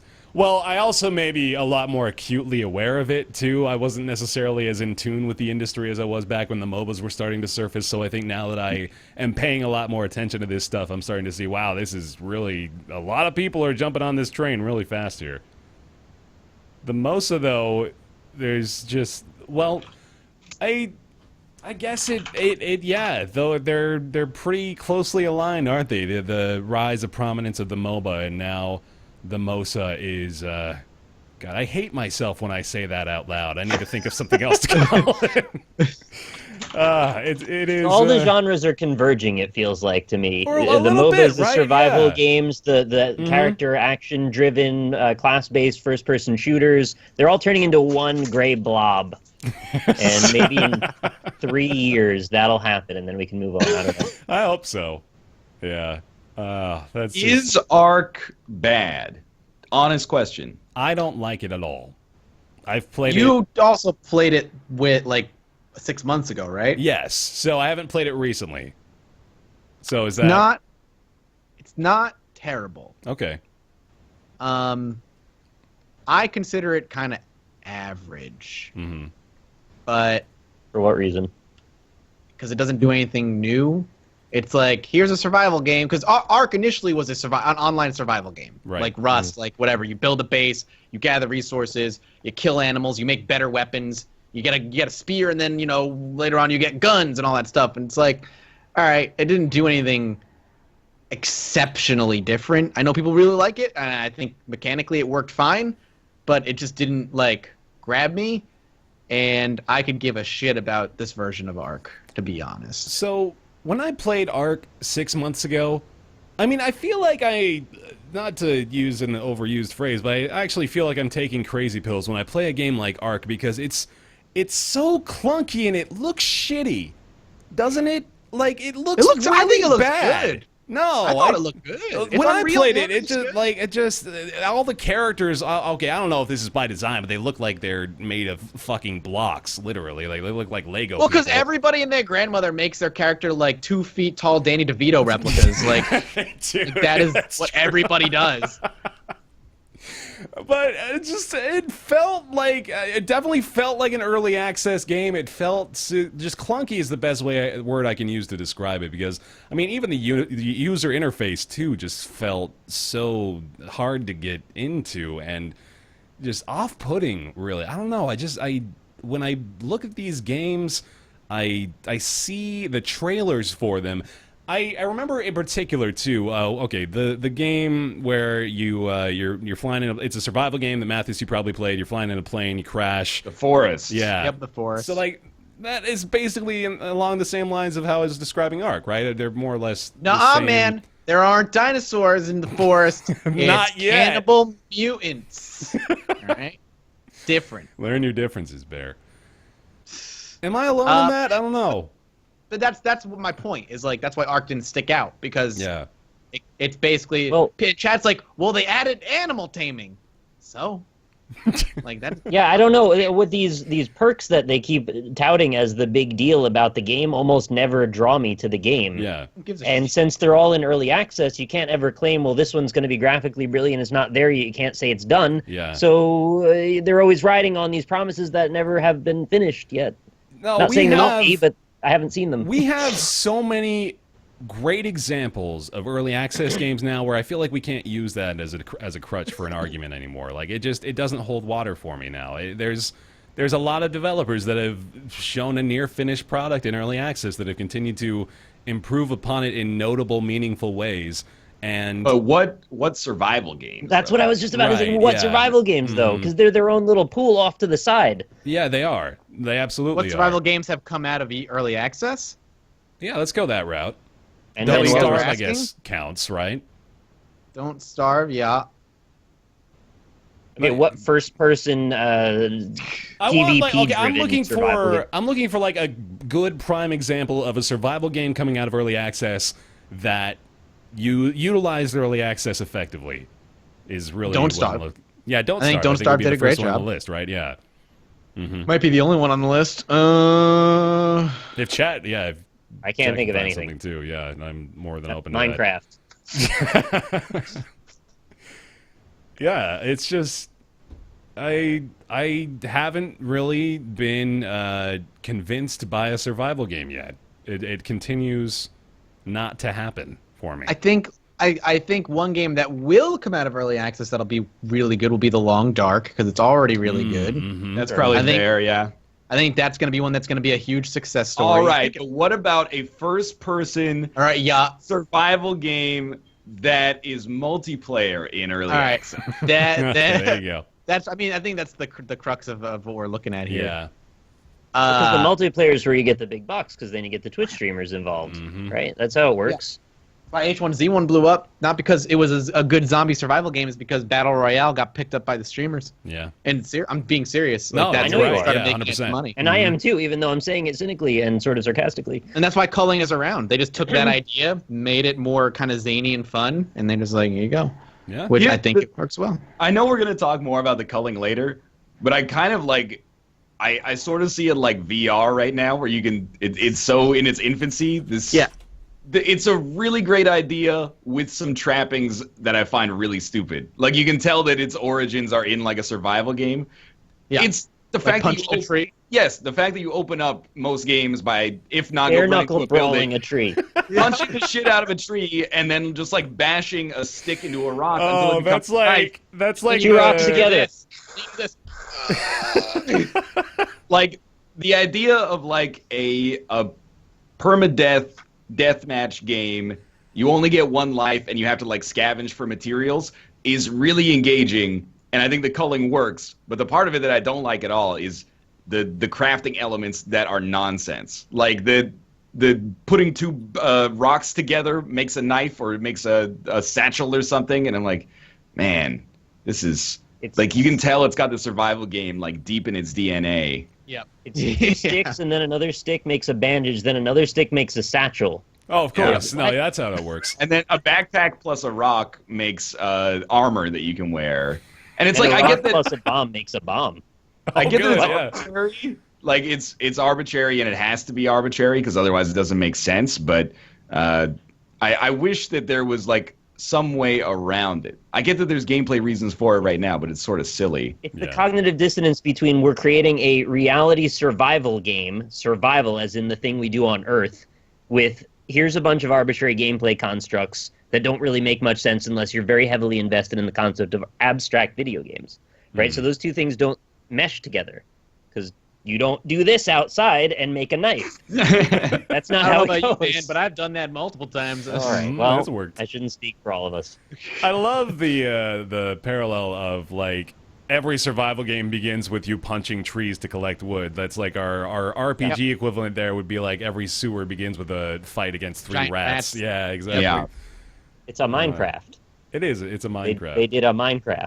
Yeah, it's true. It's a testament to the quality of the gimmick in the culling that normally that just makes me completely turn off. I'm just gonna jump right into the culling here, since we're sort of naturally segueing there.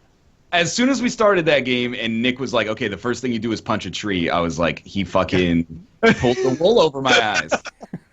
I thought we were gonna have something new here, but he's like, "Okay, first thing you do, punch a tree, and then combine that with a rock." I was like, "Oh, god damn it!" But I just wanted us to stay alive. I had to give you the facts immediately. All right, the culling. Is fun, man. Yeah. All right, so the culling is great. It's if you don't know what the culling is, it's the Hunger Games. Mimosa. It's the Hunger Games. Yeah, it's the Hunger Games. It's exactly what it is. It's just the Hunger Games. 16 people dropped in a metal cage, let loose in this forest with a big stage in the center. Last one alive wins. Katniss Everdeen shows up. Yeah. They have muscle man milk, and you can get foreskin injections. So that's good. That's real. So what actually, that actually is the main point. I think we talked about this last week a little bit. H1Z1, a bunch of other games do this already. Why is the culling special? Because I think the culling takes that idea, that Hunger Games idea, and injects humor and zaniness and a ton of variety into it. It's not just run around, make a bow, make a bandage, find a gun, shoot guy, win. There's drugs you inject to yourself. There's poison, people vomiting everywhere. There's fun little games that the announcer plays with you, drop 3 boxes, one has a gun to explode, that kind of thing. I forget what they call it, not the death button, but there's a button in the middle that'll show up towards the end, and it takes a long time to press it, but if you press it, all the poison canisters in the entire map go off, and cause people to kind of push to the center sooner. That kind of variety that ensures a very varied experience every single time you play. The emergent stuff. Yep, it's super fun. Where H1Z1 is very much the same every time. Brian, tell them about the bridge. Yeah, so apparently there's a mechanic that we didn't know about, but Nick and I got in a 2-on-1 with us as the 2, chasing a dude down, and we had him pretty low on HP. So he ran away, and he ran onto a bridge, and I chased him onto the bridge. By the way, before this, he had led us on a wild goose chase through his death maze of traps. I kept getting I got caught by his barbed wire, and then got out, and then ran through the other door, and I was like, I swear to God, if this guy hits me with another trap, I'm gonna freak out. And then instantly got caught in another trap. But we ran outside, and he ran across this bridge, and I chased him, and then he hit a button while I was on the bridge, and the bridge flipped vertically and just dropped me to my death. And I was like, this, they sold me right there. I was running up behind, and I was like, what is happening? That's what's so much fun about it. That kind of insanity injected into the style of game makes it a blast. You can overlook it. He was guaranteed dead, and he lived somehow because of that. Because he knew the map. He knew where the secrets were and all that other stuff. And that's what's fun. And I really hope the culling introduces more maps, more gimmicks, because that's what's fun. And I really enjoy my time. I flipped the bridge with an arrow. I don't know if that's true. That'd be even funnier. It's the arrowers, man. It's fun things like that. Me and Dan were playing, and we were chasing this guy down, and he turned around and hit me with a blow dart. I was the closest one. And I'm running, and now my screen's going all green. All of a sudden, my guy just stops and retches and just vomits everywhere. And I lose sight of him. He murders me from afar. I'm puking everywhere. Dan's bleeding and just going, where is he? Where? I don't know. I don't see him. I don't know where to go. God damn it, Dan! Come on.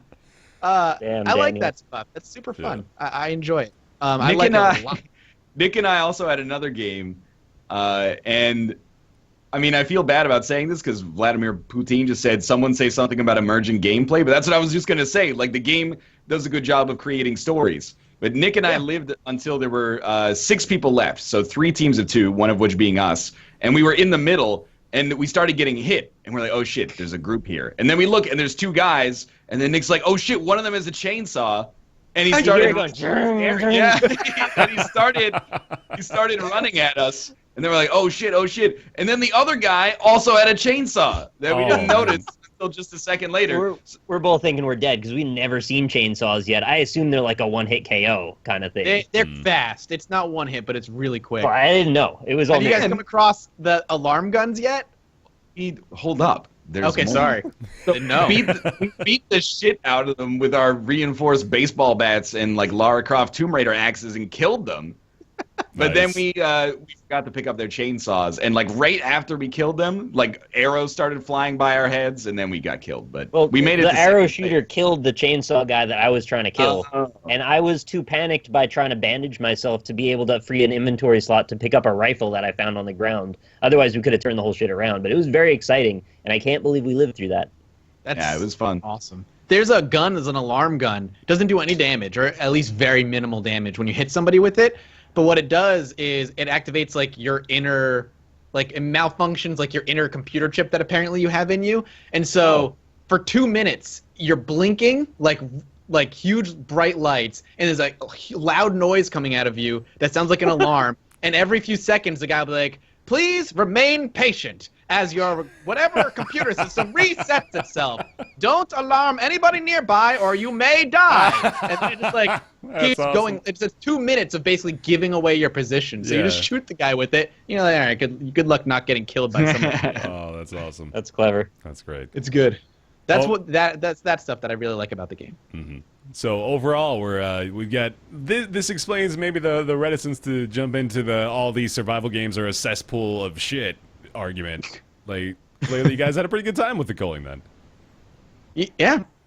I think it would be better without the crafting elements. Like I find that kind of annoying. They can make that not necessary. I just don't know how they would do it. I mean, that's the thing, is like it's a really easy way to allow like a spectrum of gameplay strategies. Like you could focus on looting, or you can take a little extra time and like craft bandages and like get yourself completely prepared, but at the expense of having other people probably loot stuff before you.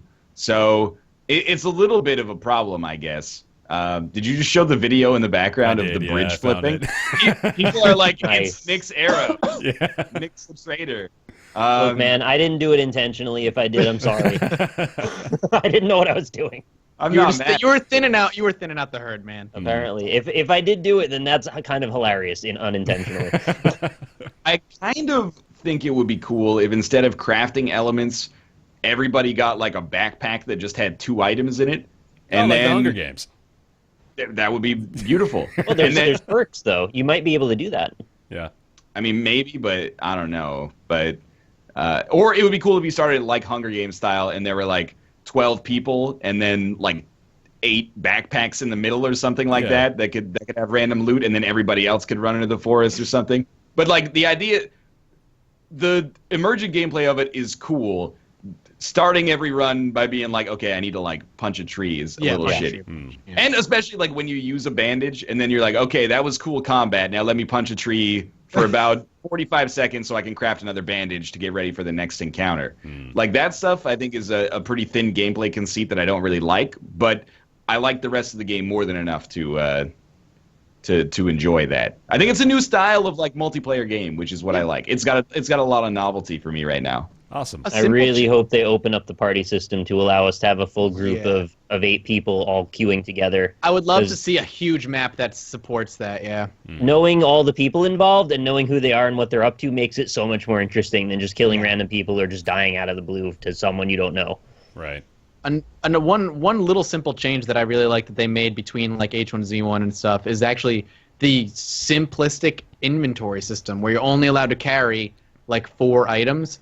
A lot of the problems with like Arma, for example, the Arma version is like you're constantly managing your backpack, what you have in it, all the stuff you're carrying. Well, this is like you have to make decisions on the fly in the Culling. Do I want this spear or do I want to take this knife, which is shorter range and more damage?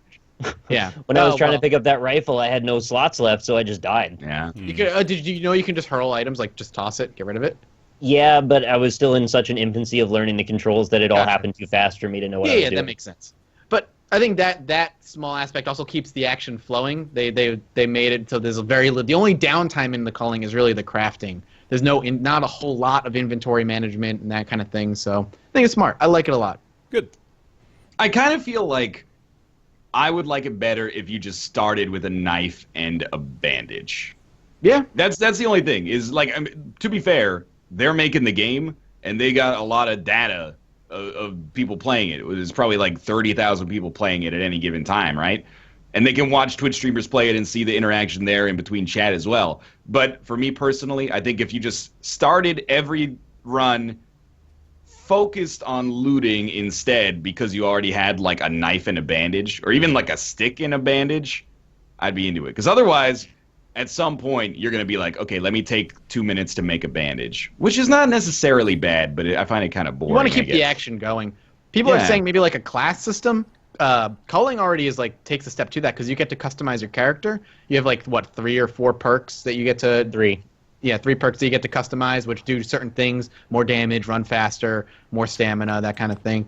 But that might be a good idea too, like a class system that you, instead of like crafting, you start with certain gear per class. Be interesting, but I feel like a lot of people will be like, well, this is the optimal class no matter what you do. Yeah. You know? Yeah. Maybe it was just that there's like a specific perk that gives you plus to a certain class of damage, but I thought there was something that gives you preference towards, say, if you got a helicopter drop, you will always get a certain weapon out of it. You can customize the drops, that you get. So how about this? They just start you out with 50 funk, and then you can immediately call in a helicopter drop and get the weapon of your choice, but you got to go find the pad. To some extent, I don't like that just because I like that at the end of our game, we're still using like baseball bats against chainsaws instead of just like maybe 2 minutes in, somebody has like an AK-47 or something. Yeah. All right. Yeah. All right. Interesting. Yeah. There we go. The Culling. It is $20, I want to say, on Steam right now. I'm pretty sure about that. Available now, if you're looking for it. Get into that MOSA genre, baby. It's blowing up. Oh, it's $15. Sorry, yeah, $14.99 on Steam. Which is pretty cheap, I think. Mm-hmm. Yeah, I think it's a good price. Considering the online actually works and is very robust. Although, as Nick mentioned, like...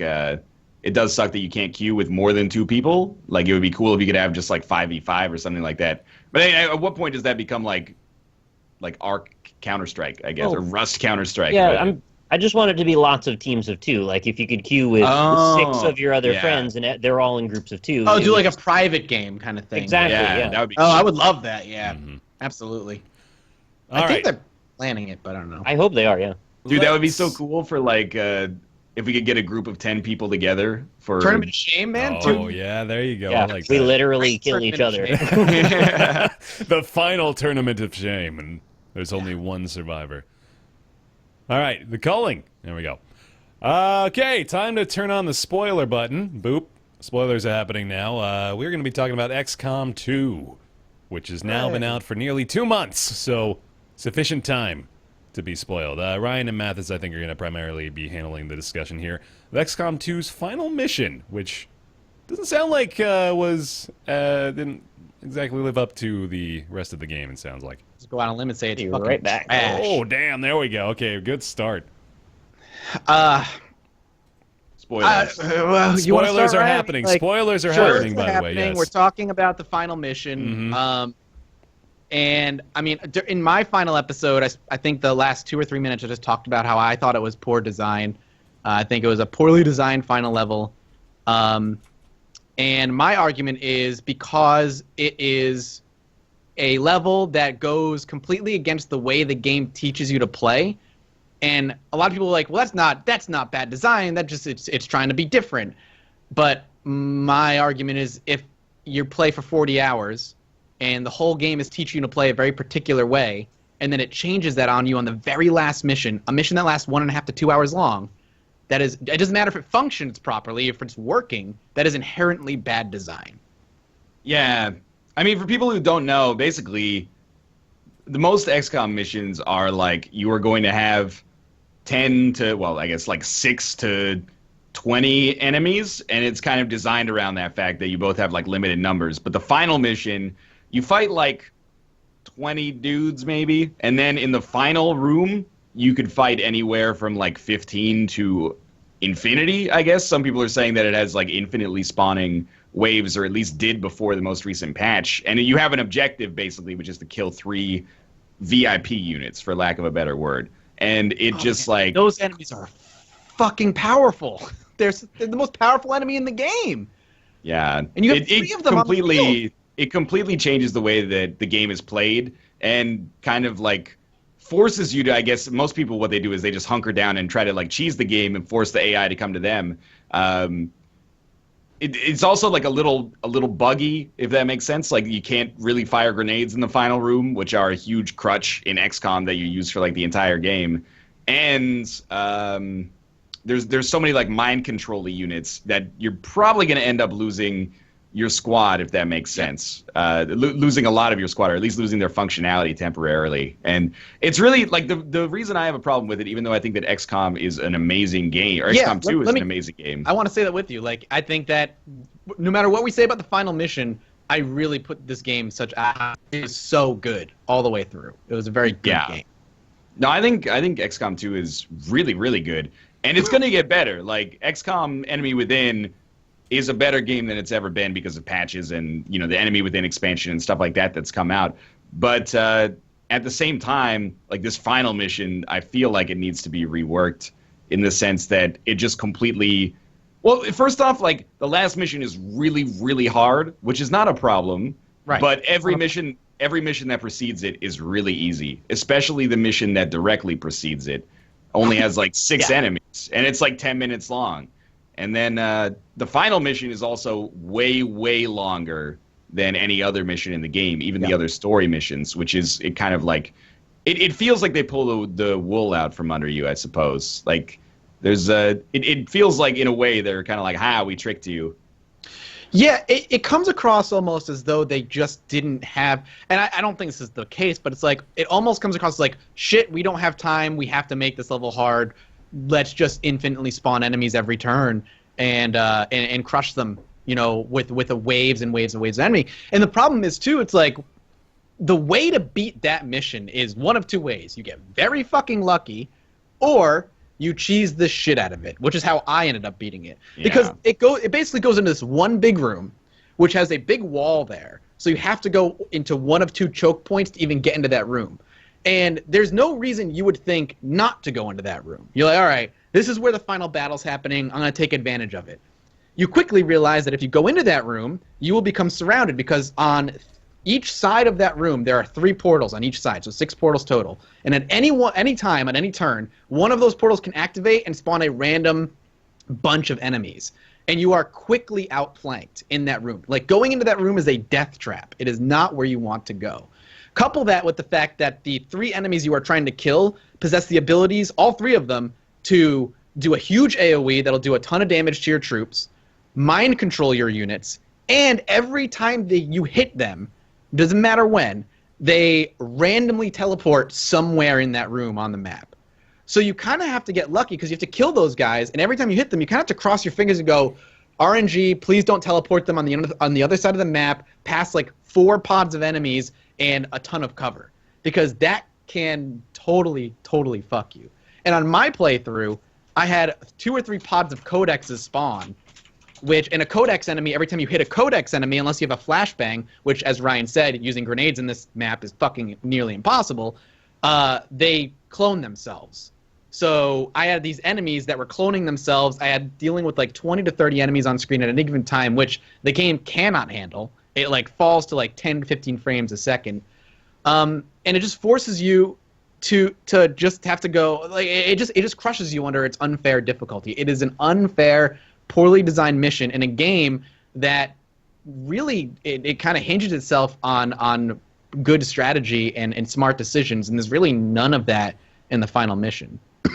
Yeah, I really there's a good point in there, which is like when the mission spawned like 20 enemies, the game ran at like 10 frames per second, and I was like, well, if this is like the design for the final mission, why can't the game handle it? Like, you would think they would have probably, play tested that specifically, right? Right. Yeah. Like, I'm not saying that means that it's a bad design decision necessarily, but at the same time, it's just like the game can't handle this. So like, I feel like maybe you should have worked around it a little bit. But I don't know. Like, for me, it was just like, it seemed like it wasn't XCOM anymore. Like, it seemed like it almost became like a tower defense game. Like you said, you could either get really lucky, which is what I did. I effectively just got super lucky, and with one of my last units, I managed to mind control a gatekeeper, and then missed about like several shots above 60% in a row. Let's put it that way. That's awesome. But with the final shot, I managed to make it happen. I guess by definition, it has to be the final shot. But or you can camp outside of the room, and if you camp outside of the room, it's basically not fun. XCOM 2 rewards aggression for the entire game, and then the last mission is like, hey, hang back and hunker, like it's XCOM Enemy Within. Yeah. So if you have like XCOM 2, most of the missions, the way they put urgency in the sequel is like almost every mission, 90% of them have a turn timer. You have 12 turns, 8 turns, whatever, to complete the mission, and then you either fail or you are now, like, your objective fails and you have a secondary objective you now have to complete. The final mission is the complete opposite of that. The way I beat it was, after I lost, I spent 2 hours, lost the mission, had to reload, had to do it all over again, wanted to kill myself. Went to the main room, lined up all my soldiers on outside the doorway of that main room, sent one person in, activated the pod, ran all the way out, overwatched everybody, and waited for that pod with the avatar to come close, shot the avatar when I had the opportunity to, and then crossed my fingers the avatar didn't teleport on the other side of the wall and have to wait for him all over again. Because the other thing that the final mission does too, it's like, okay, you have to kill 3 avatars. You almost feel like you have to rush the avatars down because they're so powerful. Because if you wait too long, the other avatars show up, and now you're dealing with 3 mind-controlling enemies. But you get punished for trying to rush the avatar down because you just get overwhelmed by regular enemies if you try. So, yeah, I just sat outside the room, sent in somebody, aggroed them, sat outside the room, overwatched, and waited the whole freaking time. It was boring. It was awful. It was just poorly done. Also, it's when grenades don't work, you're right. Like, controlling pods is fucking impossible. Grenades are such a, I guess, crutch in this game because they're so good. They're so good. And you can't use them you can barely use them in the final mission. And another item that is never used in the game is almost necessary in this one. Mind shields. The mind shield, yeah. I got lucky because the way I didn't bring any mind shields. What I did was, on the second playthrough, I just kept everybody within the aura of my Psi operative who negated all mind effects. So that's how I kept them safe on the winning run. It was just the most frustrating experience. Yeah. Well, I mean, that's basically it. I don't want to belabor the point too much, but I would have preferred a final mission, I guess, that was just. It's hard to say because I mean, one of the big problems with XCOM Enemy Within is that the Temple ship assault, which is the final mission in that, is too easy. When you pop the final room, there's there's one enemy you have to kill, and that's it. So all you have to do is if you shoot him with a rocket and then hit him with your sniper twice, he's dead, and that's the end of the game. So it seems super anticlimactic, but at the same time, I think it was kind of handled in the other way, or in the opposite way, which I don't necessarily really like either. What I would have preferred, and I have no idea if this would have actually worked, but it sounds cool, is what if instead of fighting 50 enemies, they had one super ethereal or something like that had 150 HP. And then, maybe he has the ability to spawn some units. Maybe he has super psionic or AoE abilities that do a lot of damage, but you're fighting one really tough alien, which is something that the game never did. Throwing a lot of enemies at you is an obvious approach as well, but I think it would be really cool if there was one uber alien that was 5 times harder than a sectopod or something. I was thinking that, and the other thing I was thinking is keep the 3 avatar thing, but spawn him in 2 or 3 pods, deal with them, then another pod spawns. Or if you kill the avatar, that'll trigger the next avatar spawns with his pod plus 2 pods. If you kill the avatar, the next avatar pod plus 2 pods spawn, then you would have to try and prioritize. Do you want to kill the avatar fast, or do you want to kill all the ads that come fast? You still do wave-based combat, but in a structured manner that doesn't kill the game's FPS because it's poorly optimized. It doesn't feel like it's just throwing 100 enemies at you and saying good luck. You could still maybe do it in a way that makes sense. It's still difficult, but rewards strategy as opposed to just hoping luck and patience pays off. So, final verdicts. Overall, just a huge disappointment, but the game is still quite good, sounds like. Yeah? Yep, game is excellent. Final mission is trash. XCOM 2 is a genuine Game of the Year candidate, I feel, even though it's early. But I feel like the final mission, it taints the experience a little bit, but I still, quite enjoy the game. And I'm looking forward to playing it when the new, assuming it's story DLC, I'm looking forward to playing it when that comes out. Because, these games, they have a huge long tail. And the fact that it's not necessarily 100% what I want it to be right now doesn't mean it won't, get there at some point in the future. Right. Mm-hmm. That's the positive spin to the future we live in, where people are free to patch games on the fly, right? We always look at the cynical side of, well, people are always just releasing these unfinished games now, but then when we focus on it a little bit more, we see that there's actually been quite a few examples of people, just making good by their fans, just changing things that they may not have even necessarily considered in the original design process. And then with the feedback of thousands of people, they're like, oh, well, maybe that was a pretty glaring oversight on our part. So, that's always nice.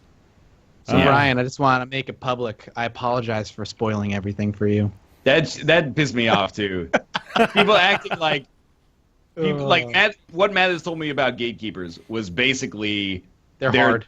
Yeah, they're hard and they have a lot of HP. And then when I found a gatekeeper, I was like, well, I'm going to do the same thing I do for every other hard enemy and just put it in stasis and then shoot the shit out of it when it comes out of stasis. And people were like, wow, way to go, Matt has spoiled it.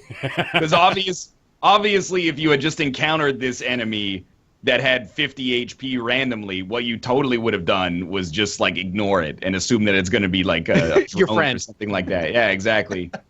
Would have been nice if Mathis could have let Northern Lion play through the game for himself. God, I was like, you guys are fucking idiots. All right, can we, before we just call everyone fucking idiots, can we get out of spoiler zone real quick? Okay, here we go. Come on back, Nick. You're good. How was it? Did you miss us? Yeah, I missed you a lot, and I hope it wasn't disrespectful. I just didn't want to have that spoiled, because I'm sure I'm going to get there myself. Yeah, we spent most of the time talking about how much Firaxis sucks balls. Yeah, basically. Okay, Nick, you want to talk about ShellShock Live? Yeah, I love that game. Mm-hmm. No, you do. We all played it by now? Has Mathis played it? I have not played it. No, okay. You're missing out, buddy. You got to get in on the it's ShellShock. amazing. Tell me about ShellShock. It's a simple game. We've been playing it for years in a bunch of different forms, but I feel like this is the definitive iteration of the tanks that roll to slightly different positions, then pick their velocity and shoot a bullet of various types at enemies and trying to be the last one alive. It's got great multiplayer. It's got about 250 unlockable weapons. It's got a leveling system and skill trees, customizable tanks, great multiplayer. It's really addictive and perfect for streaming, as it turns out. As you can do 2v2, 3v3, 4v4, 1v1, whatever you want to do. Or you just do free-for-all, blow everything up. Mm-hmm. So I've been obsessed with it lately, just unlocking stuff, trying to get to that level 100 when you get all the weapons. Well, Ryan's probably going to bring it up, but the balancing when you bring in a new person, probably not the most desirable thing. It would be kind of neat to turn off the weapon upgrades and the skill trees maybe for that situation. But if you're all grouping together and playing through the game going up, a lot of fun. Game is really good if you're into that kind of Worms style combat. It's more like Scorched Earth or Pocket Tanks, but Worms is it's not an unfair thing to say that it's like Worms in the sense that it's ballistics based, physics based combat, I guess. But the leveling system is done moronically from a competitive standpoint, and I don't mean that to be rude, but the fact that a player who has played for 10 hours has better starting stats than a player who has played for 1 hour and also has the skill to have played more about it, or to play more of it to begin with. It's like, imagine if you were playing like Street Fighter 4 online for the first time, and you're like, okay, it's Ryu versus Ryu, but this Ryu is a dude who has 100 hours. He's played enough to get double his HP and all of his attacks do more damage. Right. Like, it's such an enormous handicap that if you haven't played enough to like even be comparable to the people you're playing against, you're like, why even try? Like, it would take like a colossal fuck up for them to not be able to kill you, basically, because you're starting at such a huge disadvantage. There's random elements to it, too, because the way that the game works is you get this weapon pool that's slowly but surely increasing the more you play, and it picks a set of, like, I don't know, between 8 and 12 weapons or something like that to start off with. And when you start, yeah, your weapons are pretty janky. They don't do a lot of damage. But through shooting them and getting hits with them, you accrue XP for all the weapons, which then upgrades them to be better. And in addition to that, you're upgrading and adding more weapons to your weapon pool, which can then be drawn upon later in future games. So in maybe about 3 or 4 hours, you're going to have a set of better weapons that you can play with. You can also play offline and get some XP that way, which will increase your weapon pool too. And in just a short amount of time, you'll have a little bit of more of a competitive edge.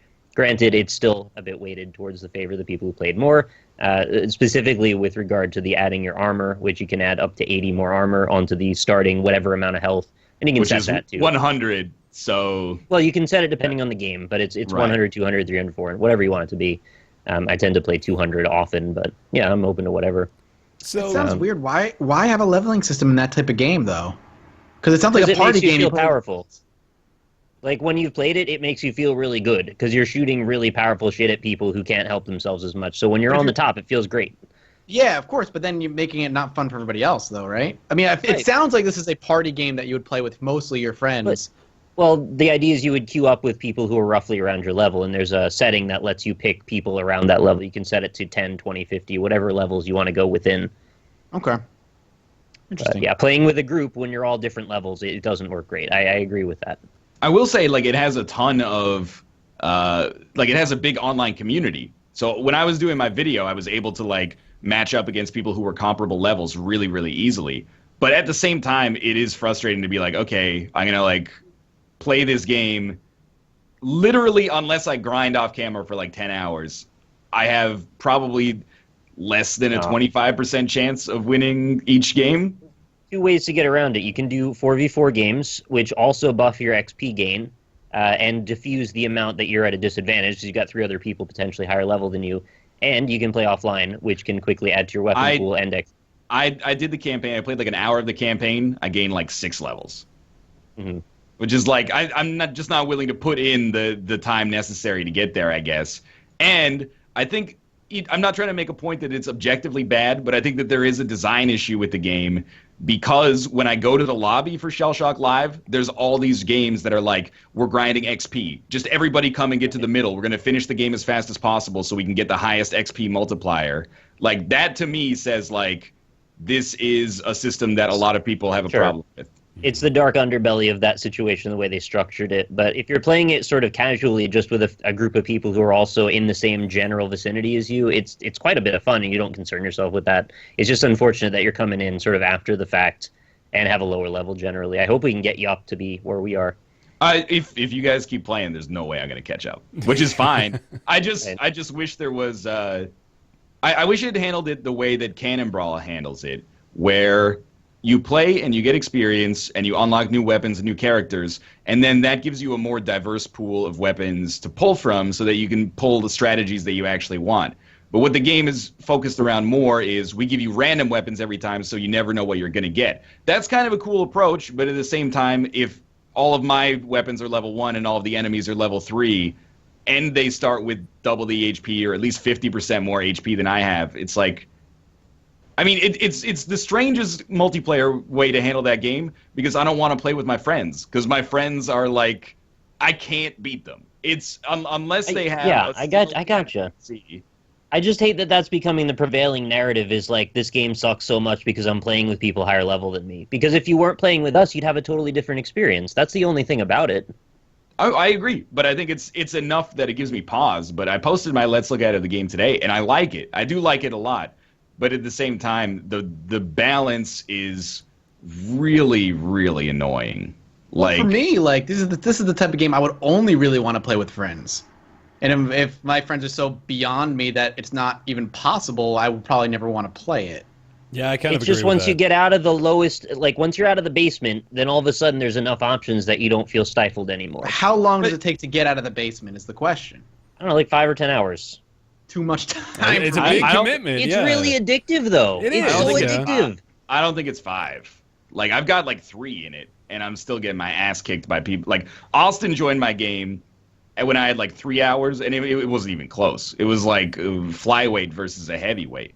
Like, Right. what I want to equate it to is like Magic the Gathering. If like one person was running like a deck that was only commons, and the other person was running like a tier 1 standard deck, it's like you do still literally have a chance to win, but the table is so heavily stacked in the other person's favor that at some point you're like, why would I even want to like play? Well, I'd rather play someone on an even playing field. It's weird that the progression system is all based on like getting more powerful as opposed to something fun, like maybe like you said, opening a more variety of weapons as opposed to making weapons more powerful. Like that, I There think is. was my There's that variety. exists, right? Yeah, exactly. Like that you unlock more weapons as But you go. only that. Yeah, That's what I'm saying. exactly. Like only that.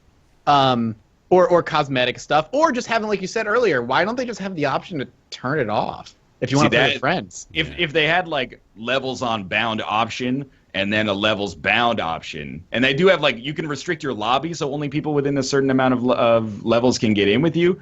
But like if they had like a balanced option where it's like all weapons are the same level, that would be Do that. Like keep the powerful progression system, but for fun friend time where you want to like stream or just play with friends for fun, just turn that off so it's a fair game all the way through.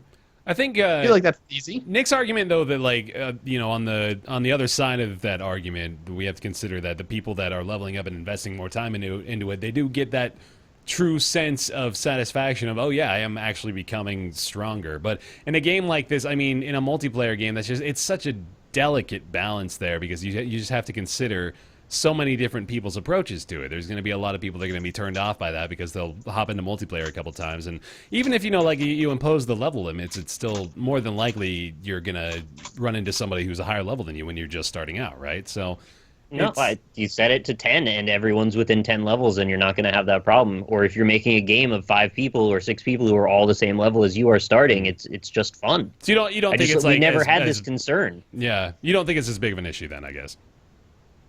No, not really. I think the game is just fun and really addictive, and I didn't take it that seriously anyway. And even if I was getting beaten, I'm still getting XP from it anyway. It's not the losing or winning aspect of it. It's that the person, if someone's level 50 and someone's level 1, there should be enough of a skill difference that the person at level 50, just due to practice, should win like 80% of the time. Yeah. But then to also weight the table so heavily that they have like almost maybe like 30% more HP and all their guns do more damage, and instead of shooting 1 grenade every time you shoot a grenade, it shoots like 5. Semi-related note, you know how like in Counter-Strike they have aim bots and stuff? Are there like protractor bots in this sort of genre? Like when do they have like bots that'll mathematically project your shots to 100% accuracy? When you Google ShellShock Live, like the second Google autocomplete is like ShellShock Live hacks. Oh, but no. I don't know if they actually exist, as you can tell from my performance on the NLSS. That's funny. It's a cheap game. It's not something to be taken that seriously. It's just a fun little addictive game to play with your friends, and it just happens to really suit what I like to do anyway, which is just have fun, be silly, and you can stream it really well, and it's perfect. Yeah. Have viewers in, everybody has a good time. I don't know. I didn't think that hard about it. It was just sort of an easy one for me. I agree. No, I mean, I get that. I get that, but at the same time, if you're the same level as most people you play against, like you're within like 15 of everybody that you play against, to be like super low, basically I'm signing on to basically be like, okay, I'm going to get my ass kicked for like 10 hours so I can have a 50% chance of playing well against my friends, when I could just be doing other stuff. Yeah. I don't disagree that it could be balanced better. I just think that shouldn't be the way that the game is looked upon when people are thinking about playing it. In my Let's Look At, I'm positive about the game. I literally say explicitly, I think it's worth playing in spite of the balance issues, especially if you can play with friends who are around the same level and putting in the same investment as you. Yeah, I think like the caveat here that we should project is that like it's a great party game. If you pick it up with a bunch of people and you all start out at the same time, you're gonna have a great time with it. I think like it's only $7 for a single copy of the game, but there's a $20 4-pack for the game as well. So there's a good purchase option there. Yeah, I like it too. I think it's really solid. Just a fun like this feels like the kind of game that you would play during like free period at school, right? Like this is the thing that you go to some empty computer room and a bunch of people are playing ShellShock live. I'll tell you one thing. Now that I know that's how the progression system works, that ain't being a tournament of shame game. Dude, that's kind of where I was coming at it from my perspective. No way. It's like I thought Dan had a different angle on it than I even understood because I didn't see how he was going to make that work. It doesn't figure not, that out. Yeah. Look, if people agree to do like a tournament of shame for it, I'm not going to be a stick in the mud. But like, I'll be out so fast. Me, Mathis, and Dan are playing for fourth, basically, unless I spend like 10 hours this weekend getting to a competitive level. Yeah, I would have to really, really screw up to lose that one. Yeah, I think. Okay, it's ShellShock Live, $7. Available on Steam. Came out March 11th. Made by who developed that? It's K-Champ. K-Champ Games. They made anything else of note? I don't think so. Yeah, that might be their only one. K-Champ. Yeah. ShellShock recorded. Yep. I feel like Kate Champ sounds like an emote that Kate needs. That sounds pretty good. All right, the final game in our docket today is Deadbolt. Ryan, you want to talk about Deadbolt? Yeah, Deadbolt is a Hotline Miami-esque game from the creators of Risk of Rain. So basically you enter a building and kill everyone inside of the building using weapons that you start with and also loot that you pick up from inside of the building. Each level is kind of its own self-contained, standalone little action puzzle going on, and it's pretty good. Has sort of a Gunpoint vibe I'm getting here. Graphically, Gunpoint plus Hotline Miami. It's way more Hotline Miami than Gunpoint. It's really fucking hard. The way the systems work, though, it's a bit Gunpointy. It's really hard. I'll put it that way. The game is gonna smack you in the face over and over and over again. The first batch of levels, you're dealing with like a zombie like drug ring essentially. So the idea is you're the Grim Reaper and you're going to kill like zombies and undead that have not died, and you're going to take them out. So the first batch of levels is all about zombies, and towards the end it gets hard as they introduce some interesting zombie enemies where like the bodies are separated from the heads, and the heads are looking one way, and you can shoot the heads and the body will die. It's interesting, but the next set of levels is where I'm at. And it's all vampires, and the vampires are fucking hard. Zombies are slow and they have guns and they're pretty simple. Vampires, there's like girl vampires that are super fast and will melee you and kill you an innocent shot. The guy vampires have guns and they have incredible aim and they'll just shoot you one shot. They can be on the roof. There's a ton of them. They're all really fast, and you really need to. You die in one hit no matter what. You need to get through the level, and you need to kind of like plan out your route really well. Otherwise, you get your ass kicked. By the end of the first section of the game, the first act, which is where I still am, I was like, this game is a little bit too hard for me. Like, if I wanted to put in more time, I could get around it, I'm sure. But I was getting to the point where I was like, each level's taking me like 10 minutes of retrying and dying, which is fine. But I was like, this is a good game that I am probably not going to play more of just due to the difficulty, especially with the knowledge that you gave me that it just becomes like substantially more difficult after that point. I feel like I need to, I don't know if it's possible, I think it is. I feel like I need to grind out some of the earlier levels for souls so I can use those to buy better guns. Because the guns that I have now and the secondary item I have now got me through the first level of the vampires, and it can get me about 2/3 the way of the other level, and then I'm scrambling to get guns off of the enemies, but the problem is getting close to them is impossible. And there's some cool elements they introduce to levels, like dancing vampires will not attack you unless you attack them first. So you can kind of like, there's like one vampire in a room that has a gun and will attack you on sight that's surrounded by a bunch of dancing vampires. Can I lure him out of that room into another room without causing issues, or do I take him out and risk like angering the entire room of vampires who chase me down and basically kill me. I feel like if I had better guns, I could do that level easier. But right now with my current layout, it's difficult. It's impossible for me. I'm not good enough, basically. Just coming clean on it, right? Yeah, it's hard. It's really, really hard.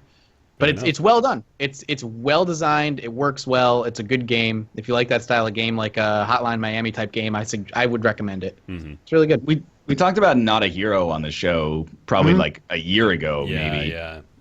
And it is basically Not a Hero, but the tone is much different. And also, I like it a lot better. Like, Not a Hero I was not a big fan of. This, I'm actually like, I could see myself actually beating the whole game if maybe it came out during a time where I was more focused on it, maybe. But I think it's really good. I actually might like it more than Risk of Rain, their last game. Yeah, I was gonna say we gotta mention this is the next entry from the Risk of Rain developers. And I do like those kind of games that are basically like one hit and you're done. Like even Hotline Miami 2 I quite liked, but at the same time, the difficulty is there. Not necessarily a bad thing, probably a good thing in a game where after an hour I was 24% complete. So I can understand that. And it's pretty cheap too. It's $10. Like it maybe sounds a little bit like I don't want to say offensive to other developers, but Risk of Rain I think was a huge success, but they didn't get like too big for their britches and say like our next game is going to be $20. Mm-hmm. This is like a reasonably priced game that is like its value is right around where I would judge it at. So awesome. Yeah, it's good. All right. Deadbolt, as he said, $10 available on Steam right now. I think I'm going to save our final story here for next week, as it is sort of a developing thing. So we'll hold off on the PlayStation 4.5 rumors, because that's a pretty meaty discussion I think there too. Okay. So we'll save that for another show. So sorry if you were looking forward to that one. For now, I think it's time we move on to everybody's favorite segment. It's Ask Roundtable. And, oh, wait a minute. We don't have Ask Roundtable this week, do we? I was going to say, what was the question? No, I don't think we got one. Time to get one on the fly. Yeah, sure. Fuck it. Every week, usually before the show, people send in questions to roundtableYT@gmail.com. I'll be honest, I completely spaced this today, so we're just going to fly by the seat of our pants here. That's not the one. That was the last one. So every week, people send in questions to roundtableYT@gmail.com. We do our best to answer those questions. This week's question is going to come... Well, let's have a look here. Who's got a question? This is a ridiculous proposition, man. What? No, just what I'm doing right now is the most ridiculous thing. Oh. What is Chad has one? Does Chad have one? Boxers or briefs? Boxers or briefs? Boxer briefs. I'm going to go boxers. Boxer briefs. Yeah, boxers is mine. You guys, you're like 14 years old? You're wearing boxers? What's wrong with boxers, man? Yeah, what? You got to let your shit breathe. They breathe in boxer briefs. That's constricting. It's not constricting at all, man. It makes me feel like I'm suffocating, man. Briefs are constricted. No, boxers... There's that Louis C.K. joke that actually spoke to me. It's like whenever I wear boxers, there's always just like a half a cup of water just sloshing around down there. I don't know where it comes from. It's like a fish tank. I haven't had that issue. Well, maybe you just don't know because you've been wearing boxers your whole life. No, I've switched it up. It's not like I'm ignorant to the idea of the boxer brief world. I've tried. I've experienced all that the vast world of men's underwear has to offer me. I bet you have. Indeed, I am a satisfied boxers customer. I feel like boxers are like the Axe deodorant of underwear. I kind of do too. You get it when you're like 15 because you're like, if somebody pants me, I don't want them to know I wear briefs. And then you just grow out of it. I was tidy whities for a long time, man. Longer than I probably care to admit. I was tidy whities until like my freshman year of high school. I can't change in the locker room until I get boxers. It's a transitional thing. You start at the boxer or the briefs, right? And then you eventually go to the boxers. Then you work your way to the boxer briefs, and then you're Walter White by the end. You go back to the freaking tidy whities. Circular. How does that work? I don't understand why old men wear briefs. Is it just because boxer briefs and boxers are semi-recent innovations that were not around during their formative years of becoming a man? Or is it because as you get older, maybe there's some advantage? As you get older, there's a lot more droopage, so you really got to do a better job of keeping things together. I think there's a reason that we don't quite know about that we'll figure out physiologically when we get to that age. Yeah. One of us will be healthier than the rest because of what we wore. Well, I'll tell you what, it's like you're the ladies who aren't wearing bras. Not that there's anything wrong with that. And I'm the lady who's wearing a bra all the time with my boxer briefs strapped in. You're saying your balls are gonna be perkier? I'm saying my balls are gonna be perkier. Oh, God. When you get older, you're gonna need briefs to keep all your shit about together. Brian's hashtag perky balls. When I get older, those balls are gonna hang like they did the day I went through puberty, at least. God damn. Balls. That's good. Going a dangerous road. I don't want to talk. I mean, like, okay, my alternative here for our Ask Roundtable was the ideal. No, wait, I'm not done with this. Oh, sorry. No, go ahead. Somebody's in chat said, "Is it really more comfortable to have your shit free instead of being contained?" I think it's not, man. You know, when you get in a race car, you put on a helmet and you pad the sides of the car because you don't want your head just bouncing around if you go through a turn with too many G's, right? I mean, you're like running in boxers. Your nuts are going to be doing like the Newton's cradle shit, Look, right? I don't know if you guys are like packing fucking mount your friend style dongs in your pants where you got to wear boxer briefs just to contain that shit. I won't be so boastful. I've got this just normal size human stuff that is not giving me a hard time having to walk around like it's not an impedance. If you go jogging, aren't your testicles like bumping into each other all the time? Am I going jogging? That's the first question you should ask. Right? Yeah. I don't mind. I like the boxer briefs because it keeps everything in place. It's like a sports bra for testicles. No, that's all right. I don't want it to be like taped up, you know, like I'm trying to hide the fact that I have a bust or something like that. Like the briefs sometimes. Like it doesn't cover the whole shebang. Sometimes it does, but there's like the briefs that have like the flat leg, and then there's the briefs that have like the V triangle. Those ones is like you're asking for your legs to get stuck to your balls. But boxer briefs, man, it's easy. Easy decision. Send your questions to roundtableYT@gmail.com. Save us from future. This is your fault. This is 100% my fault. No, I'm not even going to try to sugarcoat that. I found a question from DD Redding that says, "What is the ideal size for a fridge magnet? Would you rather have 4 thumbnail-sized fridge magnets or 1 2-inch square magnet? Think of the ways you could use 4 smaller fridge magnets to, for instance, hold an important bill onto your fridge." Alternatively, all my bills are electronically sent. Oh, this keeps going. I think it's a personal preference. Have you guys going? Small. You guys ever have those like Word fridge magnets? Nobody uses those after 2 weeks. Everybody's like, I'm not using these. Not even 2 weeks. It's like within 2 days of you putting them on the fridge, they're done. You know, it's like Dark Souls messages. Is like at first you're like, oh, take a look, this is an amazing view. But then at the end, like every now and then, you're just like, okay, amazing chest ahead. Yeah, try beanpole. Try what is it? Try hitting. Try holding with both hands or something. Try a beanpole with both hands. Mm-hmm. There's another one. It's like try butt fucking, but it's not butt fucking. tongue butthole. Tongue butthole. Yeah, that's what it is. Tongue butthole. Every this time. Is the language of Dark Souls, Barry. It's good. Oh, that's great, man. All right. Well. Destroy butthole. Yeah, that's the other one. Amazing chest ahead. I don't think I've seen Destroy Butthole. Send your questions into roundtableYT@gmail.com. Normally, the last couple times we've been going off the rails a bit, but I promise it's a pertinent segment usually.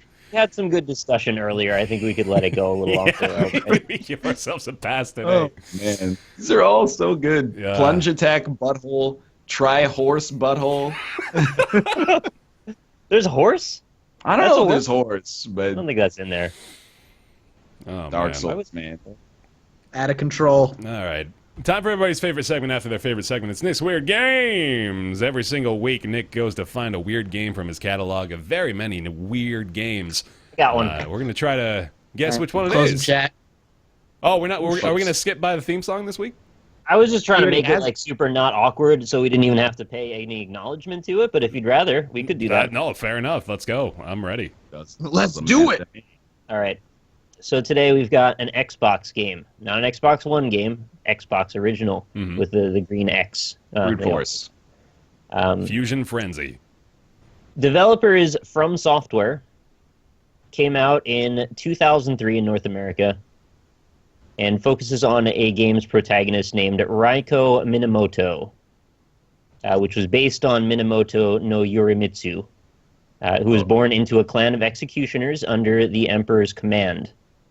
I don't know exactly what that means. It's a character-driven action hack-and-slash game, single-player, and scored quite favorably with critics. Not Shin Megami Tensei. That's something we've talked about before, though, isn't it?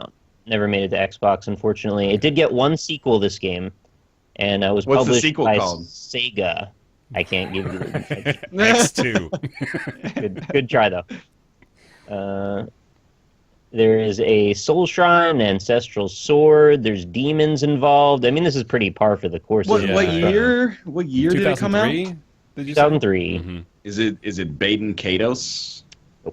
That's a GameCube game. Is it Kabuto Citizens Shrine? You got to throw that one in there every time. I appreciate that. One day it's gonna be right. Yeah, man. So let me read the back, I guess. Set in ancient Japan and steeped in real-life folklore and mysticism, this is the story of Raiko, an undead warrior who must stop a ferocious demonic army that has been unleashed upon the earth. Features fast-paced 3D action with deep RPG elements. You can upgrade weapons, magic, and character attributes. There are more than 25 highly destructible environments to explore and decimate. 25. And, yeah, more than that. It could be at 3,000 if you think about it. The most intense, stylish combat available only on Xbox trademark. I don't know. I think that's everything I can give you without just going at it. So, Blade Storm. this is certainly a niche game. I'm pretty sure not everybody's going to know of this one, but the people that do know about it probably feel pretty strongly about it because it did quite well, like I said, critically, and it was well received both this and the sequel. And I think this is one of those games I need to actually play that I've owned for ages, even though it's quite old now. Velvet Assassin. Now Velvet Assassin. Chad has certainly gotten it a while ago. I got to go back up and find out who got it. But you ready? Yep. Yeah, I'm ready. All right. Today's game is called Otogi, Myth of Demons. Anybody hear of this? Nope, not even. The cover is like, it looks familiar, but doesn't mean anything. It's rated T for teen for fantasy violence. Reminds me of Jade Empire for some reason. Well, it is set in Japan. Yeah. Although Jade Empire was China, wasn't it? Was it? Yeah, actually, you're right. Yeah, I I'm pretty sure it was China. Mm-hmm. Dude, it has the weirdest Wikipedia article. Like, the gameplay section has like a space for an essay, but all it says is it boasts a number of notable features, including destructible environments and an unusually high level count for a 3D action game. Then 20 new lines of blank space. Then in reception, it says the game received favorable reviews according to video game review aggregator Metacritic. In Japan, Famitsu gave it a score of 31 out of 40. 20 new lines. It's crazy. Wow. I'm seeing the first person that I see here that got the name is Sinouser. But if there's someone above that got it and it got cut off my chat, let me know, because it did cut it at a certain line. So well played. Looks like it maybe. I'm just checking out gameplay now on YouTube. Looks like it maybe has a sort of a Ninja Gaiden gameplay feel too. That's what I've heard. Mm-hmm. Cool. Well, there we go. You beat us this time. You got us, Nick. To be honest, I never had a chance in that one. Nope, me either. No idea. I figured this was, if anyone got this, it might have been Mathis from stocking this at GameStop, because it was one of the rather sought-after ones that I remember. That might be why I recognized the cover, but I never played it. Never caught my eye. Well, that is our show. That's going to do it today for Roundtable Live. Thank you very much for joining us. Apologies for the video issues. Not really sure 100% what's going on today. We dropped some frames as well. But I was a slideshow the whole time. Yeah, which was really entertaining. In quite a few instances. We want to say, of course, if you missed any part of today's show, you can check out the VOD. You can also listen to the audio-only version on iTunes. The RSS feeds should be working themselves out by now. I know that there were some Android users that were still experiencing problems. You can, by the way, in a lot of third-party Android apps, again, this is information for people who may not even be able to listen to the show anymore, but all the same, if you copy-paste the RSS feed into a lot of third-party apps, you'll be able to find the podcast that way. At least the new RSS feed should be able to download the podcast that way on third-party stuff. Also, you can check out the subreddit, which is roundtablepodcast.reddit.com. We have a Twitter account at roundtablepc. We are also uploading the VODs, of course, to our YouTube channels. I believe, Ryan, you are uploading them now, right? Yeah, that's the intention anyway. Mm-hmm. So, yeah, all four of us, you can check out the VOD there as well. I want to thank our Patreon supporters, those pledging at the $20 tier and up. And again, thank you guys so much, those of you that have continued to support the show over on patreon.com/roundtable. I want to thank Christopher Flagg, Jonathan Graham, Julian Abelsgard, Kevin Birkland, Matt, Alexander Spillman, General Crunk, Ignacio 0891, Brizzlebrit, Positron, Justin, David Bradley, Gish Vandervet, Logan Ray, Smurfette, Super Monoman, Mediocrities, Eric Schooley, I think, and Myth Scarab. Thank you guys so much for your continued support over there, and thank you very much for watching Roundtable Live today, March 25th. We'll see you in April, I guess it'll be, right? There we go. I don't know. Sure. Who knows? We'll find April out. 1st. Oh, shit. It'll be April. Yeah, it'll be April nice. 1st. The April Fool's Day show. See you guys then. Goodbye. See you later.